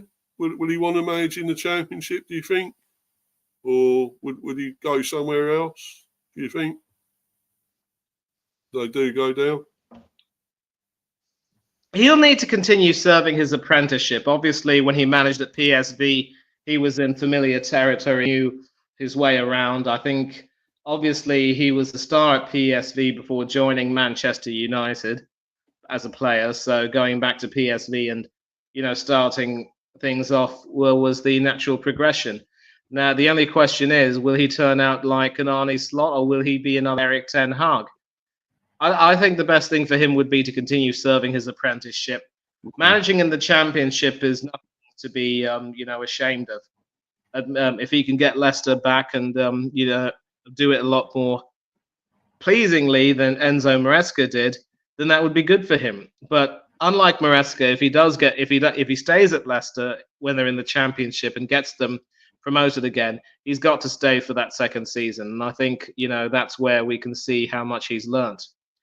But again, we'll have to see what happens. The Leicester board have also made it clear that their run of form prior to the win over Tottenham was not satisfactory, and there have been loud mumblings about whether or not he has a future at the King Power Stadium. So we'll have to watch this space and see what transpires. Yeah.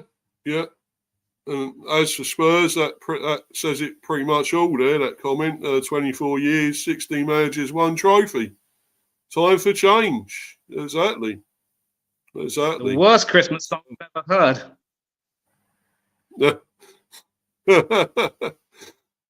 Yeah, but no, I mean it's not looking good for Spurs, and I know we can have much sympathy for them, but it is the history of the Spurs, isn't it? The way of the Spurs, but yeah, it's not good, and I don't know. I don't know what's going to happen with them. They still actually got a chance of winning 1 or 2 trophies. They're still winning with a chance of winning the Carabao Cup, as we know. Although we know Liverpool could probably come back and win that. Really? Couldn't they? But, yeah. I'll be back, Steve. They've still got a chance in that, and they've still got, I think, obviously the Europa League and FA Cup, of course, although they struggled against Tamworth, as we know. Yeah, there's still something for them to play for. But I don't know. I don't know what's going to happen there. Will they let Ange go? Obviously, the fans want Levy out. So,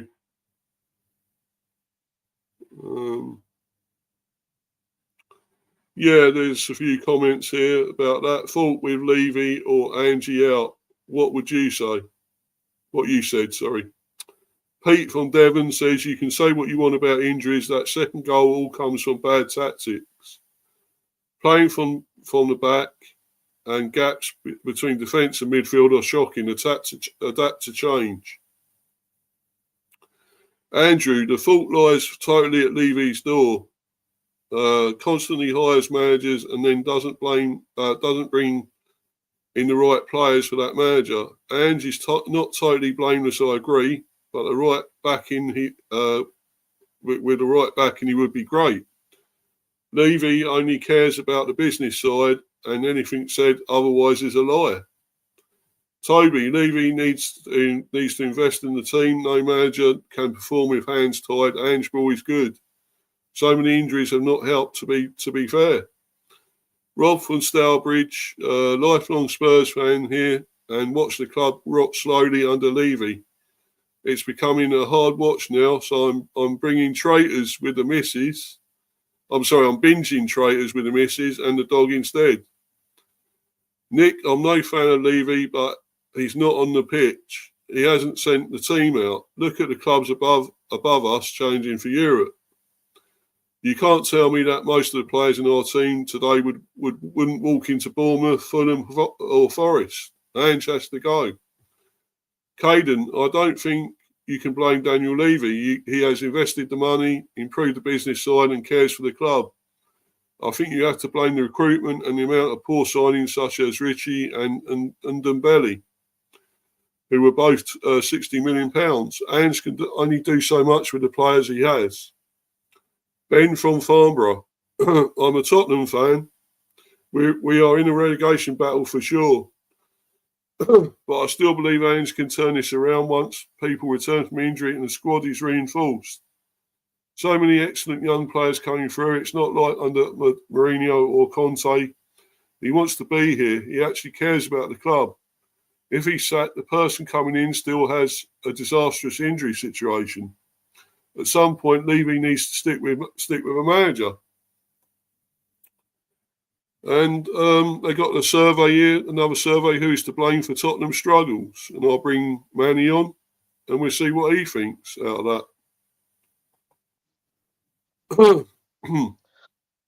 Did you hear those? Great points of the article, and I am also Levy out, and given our struggles with the crankies, as I call them, I definitely have a little bit of sympathy, and I know that's an anathema as an Arsenal fan, but one thing I keep saying to Eugene whenever we do these streams is that although we might be on opposite sides of North London, we have very similar problems.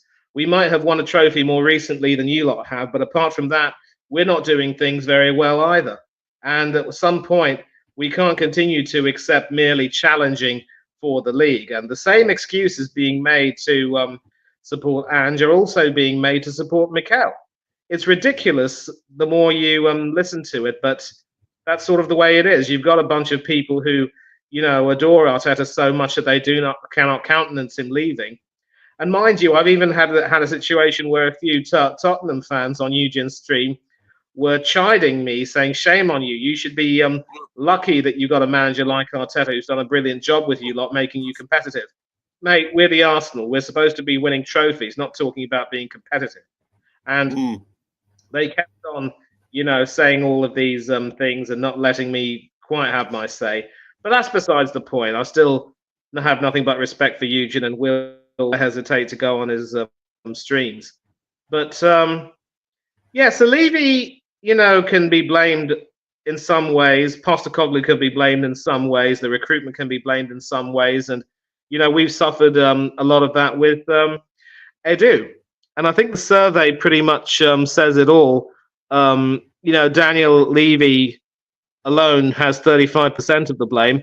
There is an interesting union set there with Postecoglou and Levy together sharing 32%.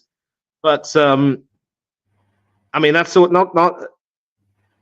I don't know whether you can call that an intersection or a union. If that were an intersection, then that would mean that Levy would have a total of 67% of the blame compared to Postecoglou's 44%. And that's a little set theory mathematics for you viewers. But a lot of people, the majority have made it clear that Levy is the man to blame. And injuries also have played their part.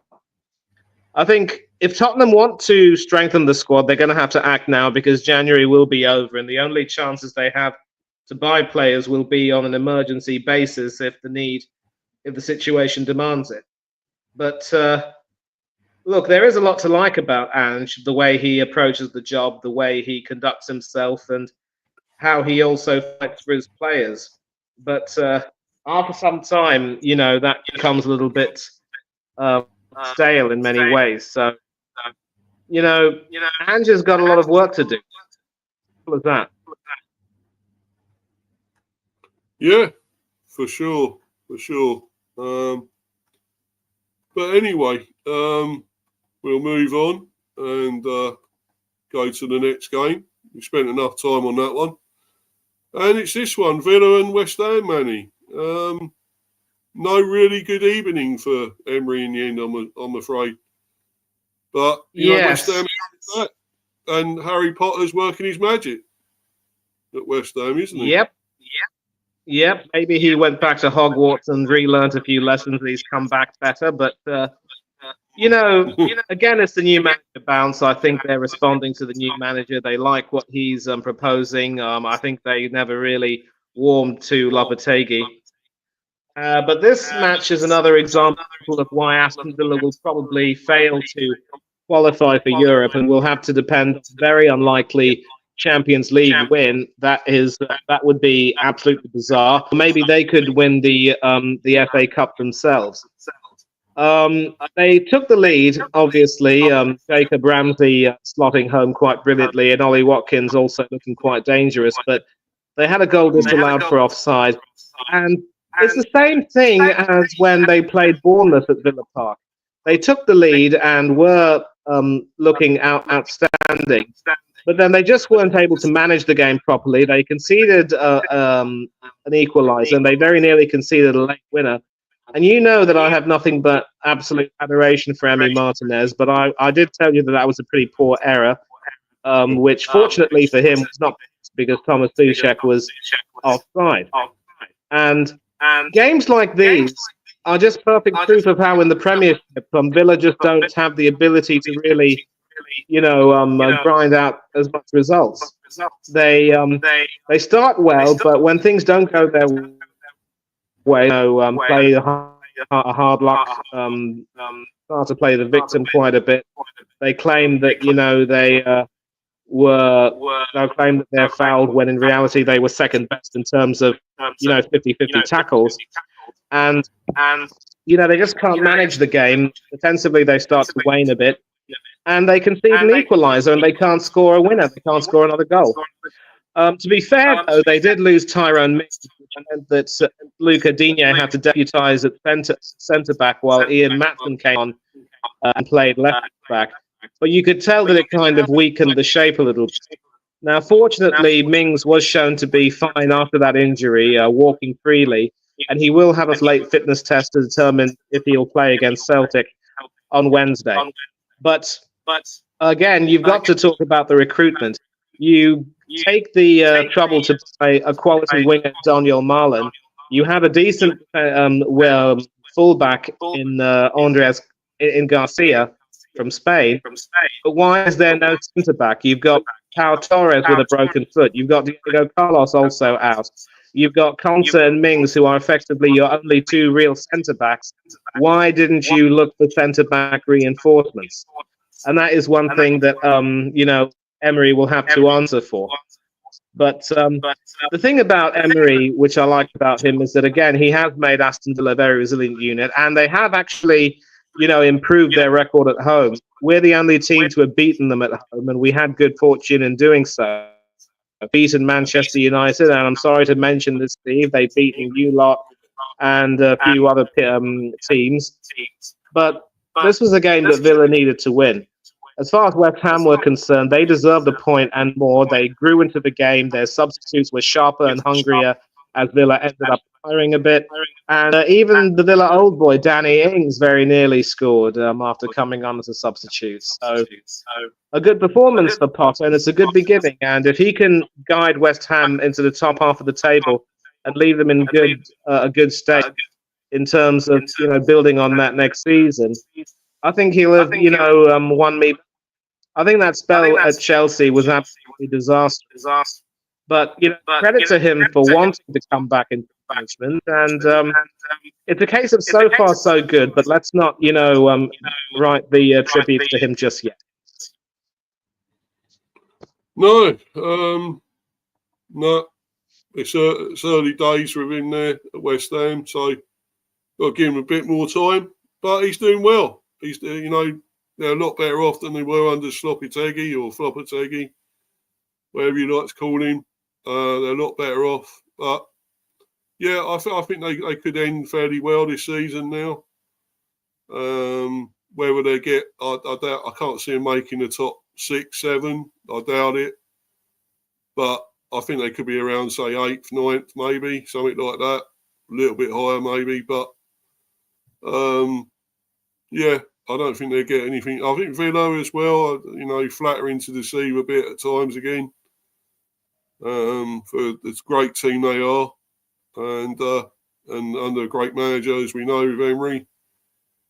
I just hope they don't disappear off the cliff again and don't do anything this season, because they keep threatening to get something, maybe a trophy or something, but who knows? I always think Emery deserves to win something. I think he's that great a manager, but you don't always get what you deserve, I'm afraid, in life. So,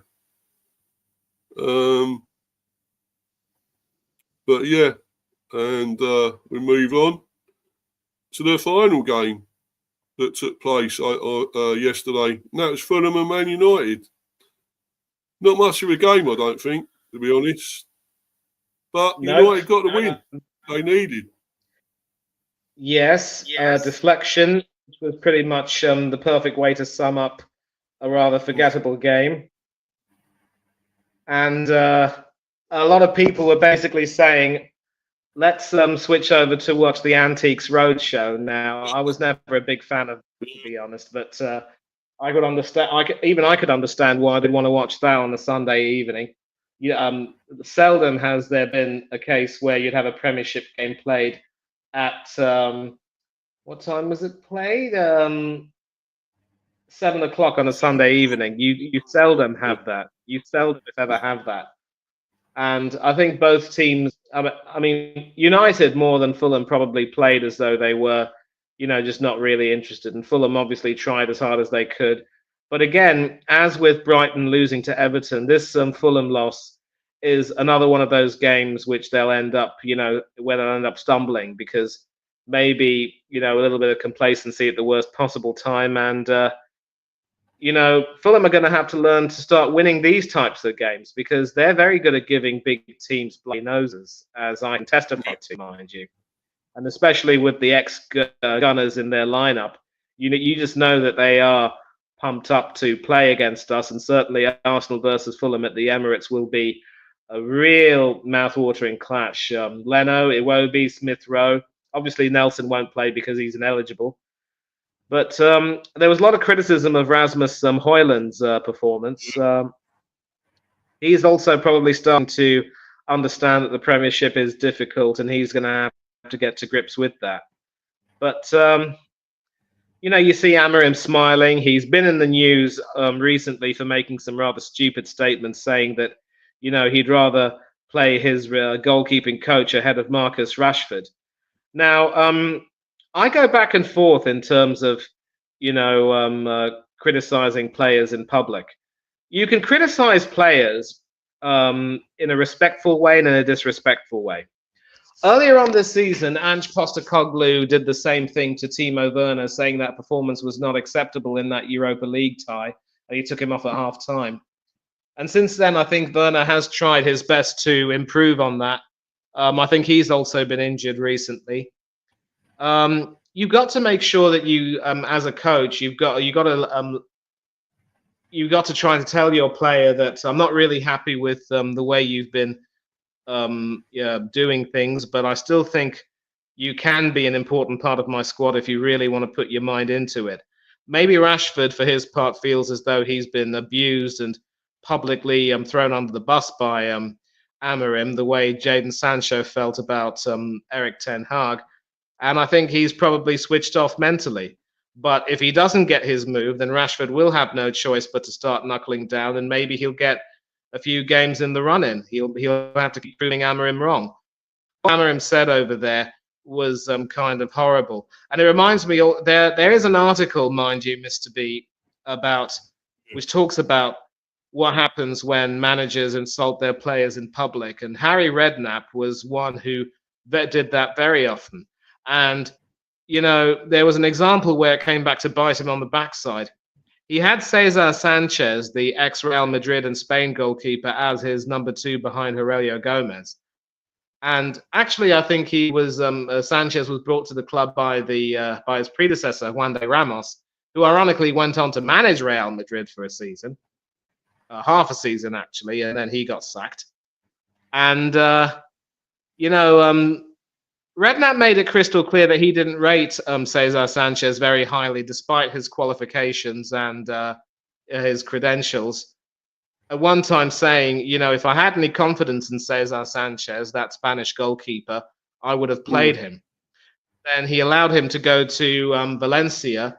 And as it happened, Valencia and Spurs met in what was, I think, the Europa League then, because I think Spurs, you know, dropped out of the Champions League group stages and went to the Europa League.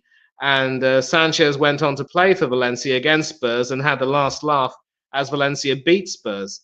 Now, if I was Sanchez, I would have walked up to old Henry, his real name is Henry, and said, "Take that, you old goat, you senile old git, and don't you ever dare publicly abuse me or impugn my professionalism and ability on a public platform. I've mucked you over. You owe me an apology." But Sanchez was a gentleman that didn't think twice about doing that. And we haven't seen or heard very much of Mr. Redknapp in management ever since. And as a trivia, guess who was the Valencia manager that day? Emery? No? Spot on, mate. I got it, yeah. Also.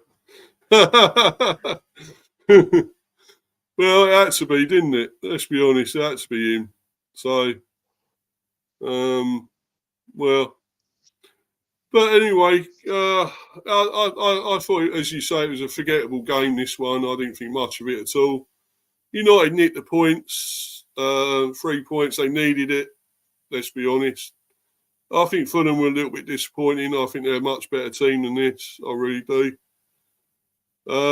But I think they could get probably fairly high, maybe mid-table. Fulham. I think they're not going to be in danger at all, relegation or anything.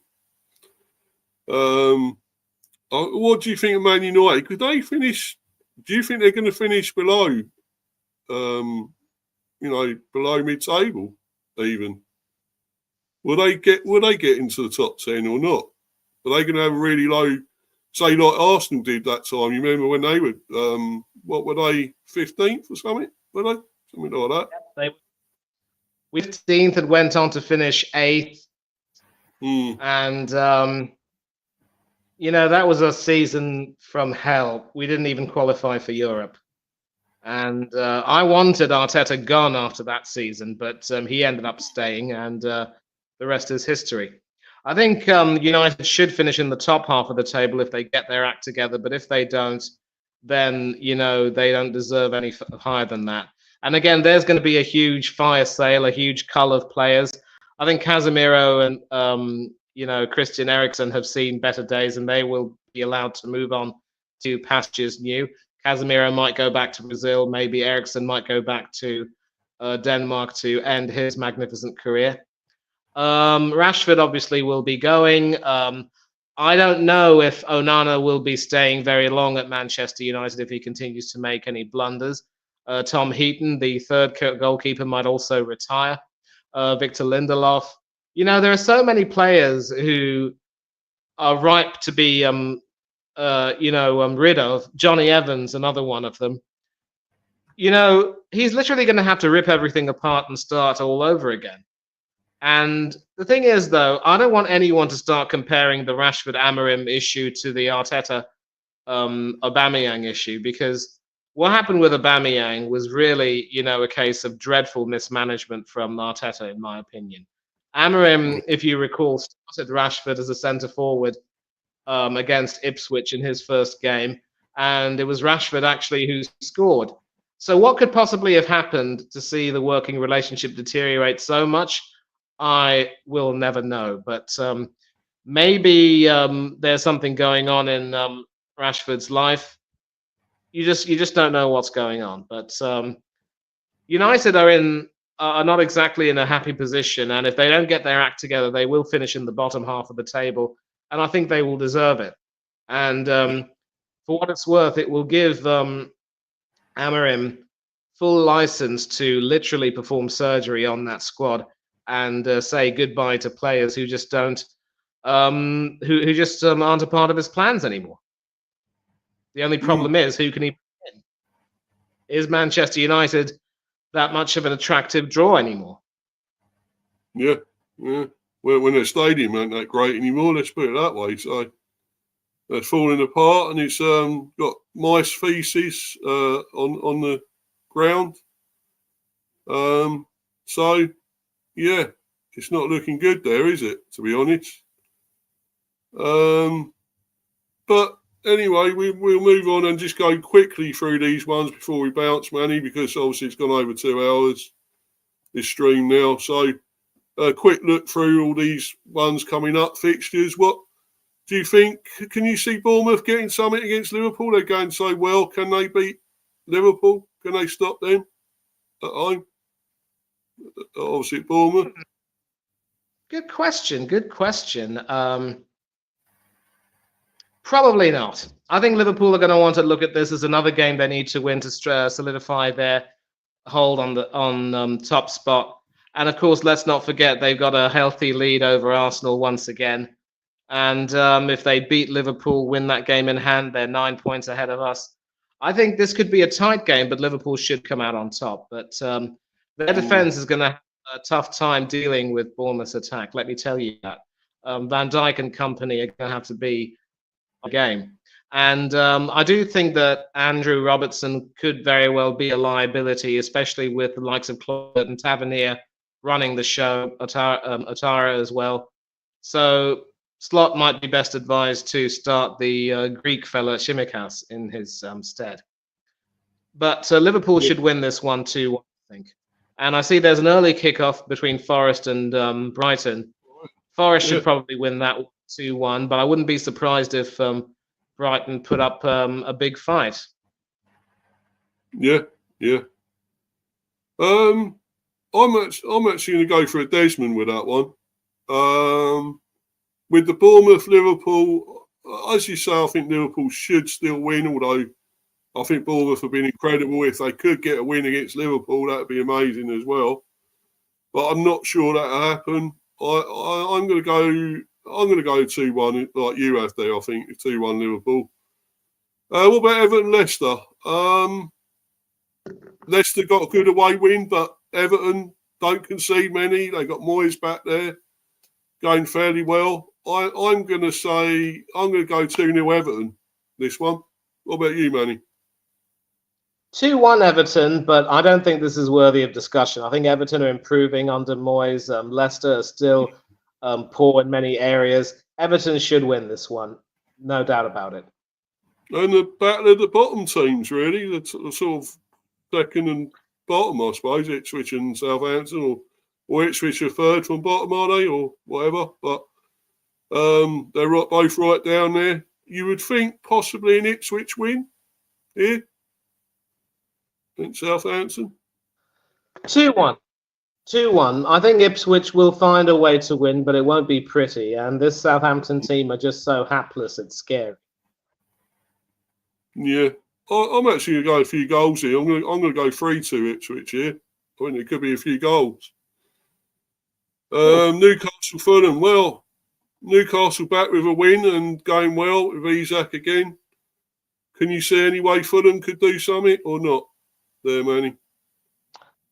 Probably not. I think Raul Jimenez will have to try and outshine Isak, and I don't see that happening. I don't, as good as Fulham's defense might be with Anderson, Bassi, Robinson, and Castagne. Yes, that's right, Castagne. I don't see them holding off against Isak and company. I'll go for another 3-1. Thank you very much. Yeah, I'd agree with you there, mate. I'm going to agree 3-1.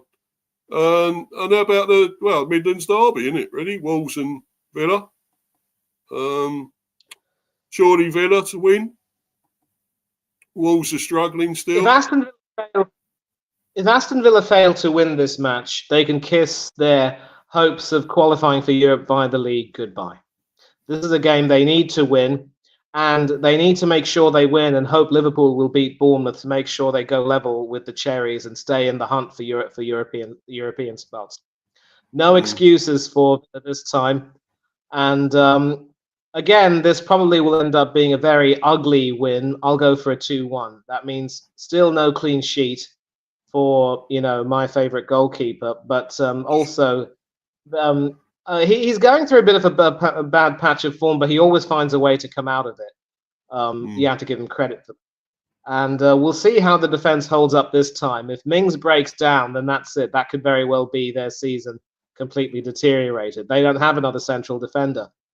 For Pau Torres to come back, who is good in some ways, built for European competition, but not necessarily for the Premiership. And the less said about Diego Carlos, the better. He's no Martin Keown. And Wolves, obviously, with Sarabia and Cunha. Sarabia also impressed against Arsenal. They are a solid unit at times, obviously, with Matt Doherty being used as more of a right centre-back as opposed to being a right-back or a right wing-back. Nelson Semedo occupies that role. Ryan Aït-Nouri is now the established wing-back, which means, of course, there's no place for Craig Dawson to come back into the lineup. Mario Lemina has pretty much, been declared persona non grata. I think Wang Hee-chan might be a bit of a disappointment. Wolves were also very unlucky to have lost Strand Larsen, who I thought was looking very dangerous. If he had stayed fit for the whole match, maybe it would have been a different story. But Aston Villa have no excuses, and I'm going for a 2-1 win. It won't be a very pretty win, but it's a win that they will need. I'm going one more. I'm going 3-1 Villa for this one. I think they will have too much for Wolves in the end, unfortunately. And then on to our game on Sunday, Manny. Against the Spuds. As I said earlier, I think we got them at a good time. Surely we can get a home win here, do you think, against them? You've got to, mate. You've got to. The only question is, what will the scoreline be? I'm going to go 3-1. Oh, cheers, Manny. Thanks for that, mate. I'll take it you do mean the bees, 3-1. Yeah. But yeah. I do. No, I mean, yeah, I'd love that. I really would love that, my friend. But I don't know. But I keep saying this. I've said all this before that we're gonna go on. We got a good win away, a great win against Palace, and then we get these great wins, and then we go and be crap again, useless, and lose to these teams that we should beat. And I hope it ain't the same thing again, because I know we can beat this team. They can be got at. I mean, Leicester have beaten them, so why can't we? You could arguably say we're better than Leicester at the moment. So why shouldn't we beat a team like this? And yeah, we lost to them away 3-1, being 1-0 up, as we know, within a minute, and still lost. But I'm more confident with this one now, and we're at home. I'm gonna go a 2-0 base. I'm going 2-0. Fleck and Smoke actually get a clean sheet. We'll see if that happens. I mean, look, in as much as they're performing horribly, Heung-min Son is still a quality striker. Dejan Kulusevski is still a brilliant, winger. They do have attacking options, so don't be too, buzzing there. Yeah, well, when I do the preview, I'll go into it more. That's not my final decision of the score. I might change that. But at the moment, I'm going for a 2-0. Probably Visser and Mbeumo to do the job again with the goals, I would say. Let's move on to United and Palace. Well, United struggled to get a 1-0 win. They're at home against Palace. Palace, well, we beat them, but could they get something at Old Trafford, Manny? I believe they can. The only question is, will it be 1 point or 3? And I think it might be just the one. It'll be through a score draw, specifically a Desmond. I think, Palace are probably going to try and depend on Eze, Mateta and company to, get the goals or someone else. But United might score themselves and somehow find a way. I think if Onana makes another clanger, then that has to be it for his season. And I think Bayindir should be in until the end of the season because he just seems to be, a goalkeeper who, if not necessarily more confident, just has that more in terms of luck. And I think that display against us in the FA Cup third round, where he literally, won that match for them, that really would have given his confidence a great deal, a huge boost. And he also knows that regardless of whatever happens during his time at Manchester United, he will always have that game. But I'm going for a Desmond here. United 2, Crystal Palace 2. I'm going to go United just. I don't know. Well, I just think they might still get a good win here. I'm going to go 2-1. United. I just think they will, have just a little bit more than Palace up front, I think, to do something. So, yeah, 2-1. And we move on to your game, Manny. Against City. Well, you got much hope there, mate? Much confidence going into that one? Nope. With Lewis Skelly suspended for this game, I think we'll either play Calafiori or the City boys Zinchenko, either of whom can defend for Toffee. And of course, Calafiori can be a bit of a lucky charm because it was he who scored the equaliser after we went behind at the Etihad. But this City team are resurgent. And, they are still very weak defensively, a shambles at the back. So there's no excuse why we can't get behind them. Actually, there is an excuse. Kai Havertz can't hit a barn door. Steve Edison in goal. I fear the worst, but I have to be an optimist and go for a Desmond. But if you believe that City will, take us to the cleaners, be my guests, offer your prediction. And mind you, this could very well be, a Champions League 6-pointer, a final table 6-pointer. If City win this game, they finish above us this season. Yeah, I think there will be a few goals here. I mean, both defences can be got at, really, can't they? Let's be honest, really. I mean, you got a 1-0 against who's it? Fulham? Was it Fulham? No, mate, Wolves. Wolves, sorry. Wolves are struggling, really, aren't they? They're strugglers. But if you're up against a team like City, who've got more about them, a lot more up front, as we know, likes of Haaland and many others. Marmoush now, could he be in line to get a debut goal? I mean, he had a goal disallowed, didn't he? So, I can just picture it. Marmoush on the right, Calafiori on the left, and all Calafiori will see will be a little silhouette of the man. Marmoush. He'll lead them in the fandango. Thunderbolts and lightning. Very, very frightening. And all the Italian will be saying is Galileo, Figaro, Magnifico. And then you've got to feel pity for Calafiori. He's the poor family. His life from Manchester. Yeah, you're welcome to the karaoke stream. Manny's doing his song there. His go-to song for the party. No. But yeah, so you got a fan there anyway with Kev. I don't know if he's going to rate your singing performance as well, but Manny speaks very well and he's very knowledgeable about football. Good to have him on the channel. Well, there you go, Manny. Well, you got many fans, mate. Yeah, that's enough for me. I'm sure he'd appreciate the singing. He won't appreciate my butchering of a Freddie Mercury classic, that's for sure. But Kev, thanks again for the compliment. And We'd love to see you coming on here and chatting with us sometime soon. Yeah, definitely, mate. Yeah, you're welcome. Everyone's welcome to come on. So, if you're able to at any stage, I mean, the link is in here. But I mean, it's a bit late now because we're going to wrap up. But over 2 hours now. But yeah, getting back to this game, keeping on that, going on about Queen and their songs, it could be another one bites the dust for Arsenal, I'm afraid. I'm going to go 3-2 City. Going to be a few goals, but I'm going for City to win 3-2. Sorry, Manny. Yep. But we'll be under pressure, that's for sure. I understand completely. And the Monday night, Chelsea, West Ham. West Ham improving and going well under Potter. Chelsea, well, regressed slightly, going backwards a little bit. What do you think will happen here?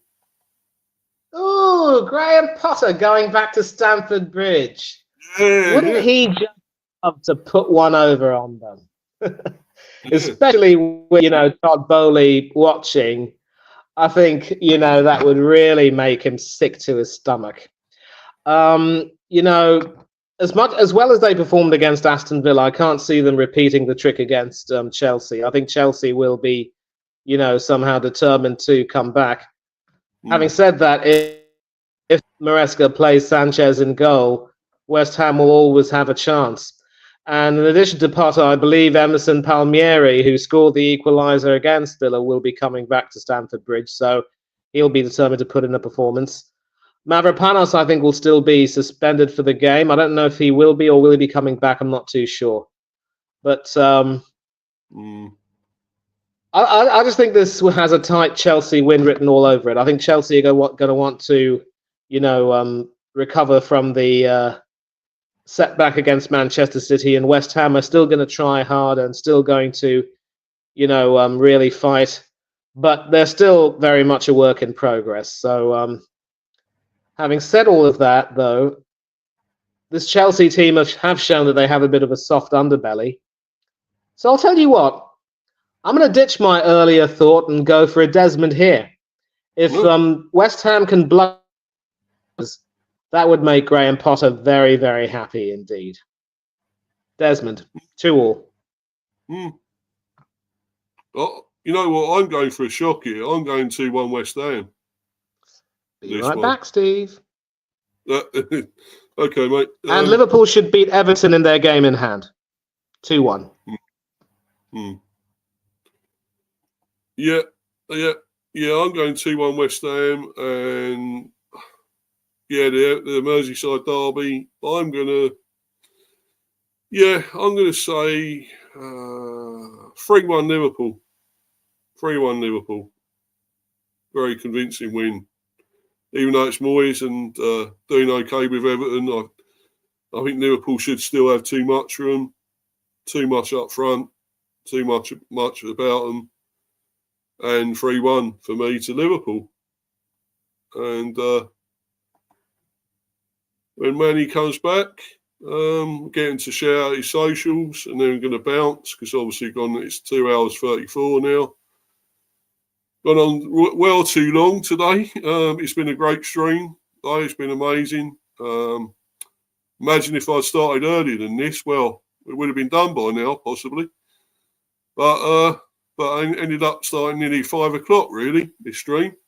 And it's gone on till, nearly getting on for 7:30, 8 o'clock. But, yeah. But anyway, Manny's back, and I'll just tell him my scores. By the way, Manny, I'm going 2-1 West Ham and 3-1 Liverpool for those scores. Oh, so you're going for West Ham win, huh? Well, I think you seem to like Potter a lot more than I do. I mean, look, Potter's a decent manager, and as I said, I have to applaud his, gumption and coming back to management. I'm going for a Desmond, but West Ham do win, then they will deserve it. And all the Chelsea fans in the Instagram group chat will be fit to be tied. Yep. But anyway, it's been another great stream again. I'm losing my voice again. Just going a bit hoarse again. Don't know what horse it is, but red rum, I don't know, something like that. Anyway, no, yeah, remember The Shining? It's red rum in The Shining. But anyway, but anyway, Manny. So, where can we find you, my friend? Well, if you want to be a horse, you might consider yourself Nijinsky because you got to get out of here quickly as possible, and so do I. I've got some food that I need to eat. But without further ado, big up to you for hosting the stream. You can catch me on both of your channels, Steve, here on the Hyper Football and also on Mr. B Chats England Cricket. I do believe tomorrow the England men are playing India in Rajkot. I believe they're unchanged. Good luck to them for that. But I really don't know how well they'll do on the pitch. Maybe they'll make a last-minute change depending on the pitch conditions. I don't know. And do catch me on several other channels on YouTube where you can hear my voice and occasionally see me. You can't see me now because I'm on my mobile phone. And of course, you can catch me on Instagram and Threads and also on Twitter, not X, Twitter. I will never call it X. And it's a Monday. It's the beginning of the week. It's a manic Monday, as the Bangles would say. Not necessarily a Sunday, but I hope you'll all have a fun week. And of course, we do have European action coming up as well. Champions League, Europa League, everything you could ever dream of, and then Premiership action as well. So whatever sporting action you fancy, do please enjoy yourselves. Also, congratulations to Madison Keys and Yannick Sinner for winning the singles titles over in Australia. That first Grand Slam now done and dusted, and all the attention will be turning to the French Open sometime later on. No Rafa Nadal. That is something we never thought we'd see. Nothing much else to say except enjoy the rest of your week. Take care of yourselves. Be safe and be happy. Big up to everyone who's joined in the chat. Thanks a lot for contributing to the stream and making it what it is. And just do unto others as you'd have others do unto you, and don't do anything that Mr. B or I wouldn't do. But until then, farewell to thee. Goodbye and God bless to all of you. And I've actually got to, before eating, run a bit of an errand. So I am going to leave the stream right now. And once again, I do apologize for the singing. Freddie Mercury, please forgive me. Bye, everyone. Yeah, cheers, fella. You have a great one. Thanks for coming on yet again. Brilliant. Yeah, go and follow that guy. I know he's not got his own channel, but he's brilliant. So, he goes on all our streams, a lot of the streams, other channels. So, go and check him out. Along with Warren's Team Talk, who's in the live chat. Go and check his channel out. Superb. Great channel. Fantastic. A lot of great content. Chelsea fan, he's been on loads of streams, in the live chat, and that hasn't also got his own channel either, but, another great bloke, superb. And Kev as well, Kev Flavin, who's thanks for coming in again, Kev. Brilliant in the live chat. You're welcome anytime, bro. And as you say, you're welcome to come on, as Manny said, anytime. As well as Warren, as well as Chelsea fan even. Anyone's on, welcome on. So, but anyway, it's been another great one. Follow me on Insta, Mr. B for Life 182. Subscribe to Mr. B Hyper Football Chat and Mr. B Chats England Cricket, as you'll see down there. And until the next one, I've got more coming up. I've obviously got to do the preview for the Spurs game on Sunday. May have a Spurs fan on, or maybe going on their stream. It might be Eugene or someone else, hopefully. Cricket streams coming up. Obviously for the men's tomorrow, T20. There may be a watch along, there may not be. I'm not totally sure yet. But I'll let people know if there is. If not, there'll just be a reaction one stream. And Women's Ashes coming up. The last, it's a test match for that. Of course, the England women have lost the Ashes already. So, but if they can win that, at least they'll only lose 12-4 and not 16-0 against the Aussies. So, something to play for our women, but we'll see. See what happens. Plenty to come, as I say, plenty of content. Thanks for all the support and everything you always give me. Brilliant, guys. Fantastic. And until the next time, I'll see you in the next one. And it's goodbye. I'm going to bounce. Cheers, guys. Thanks. Bye.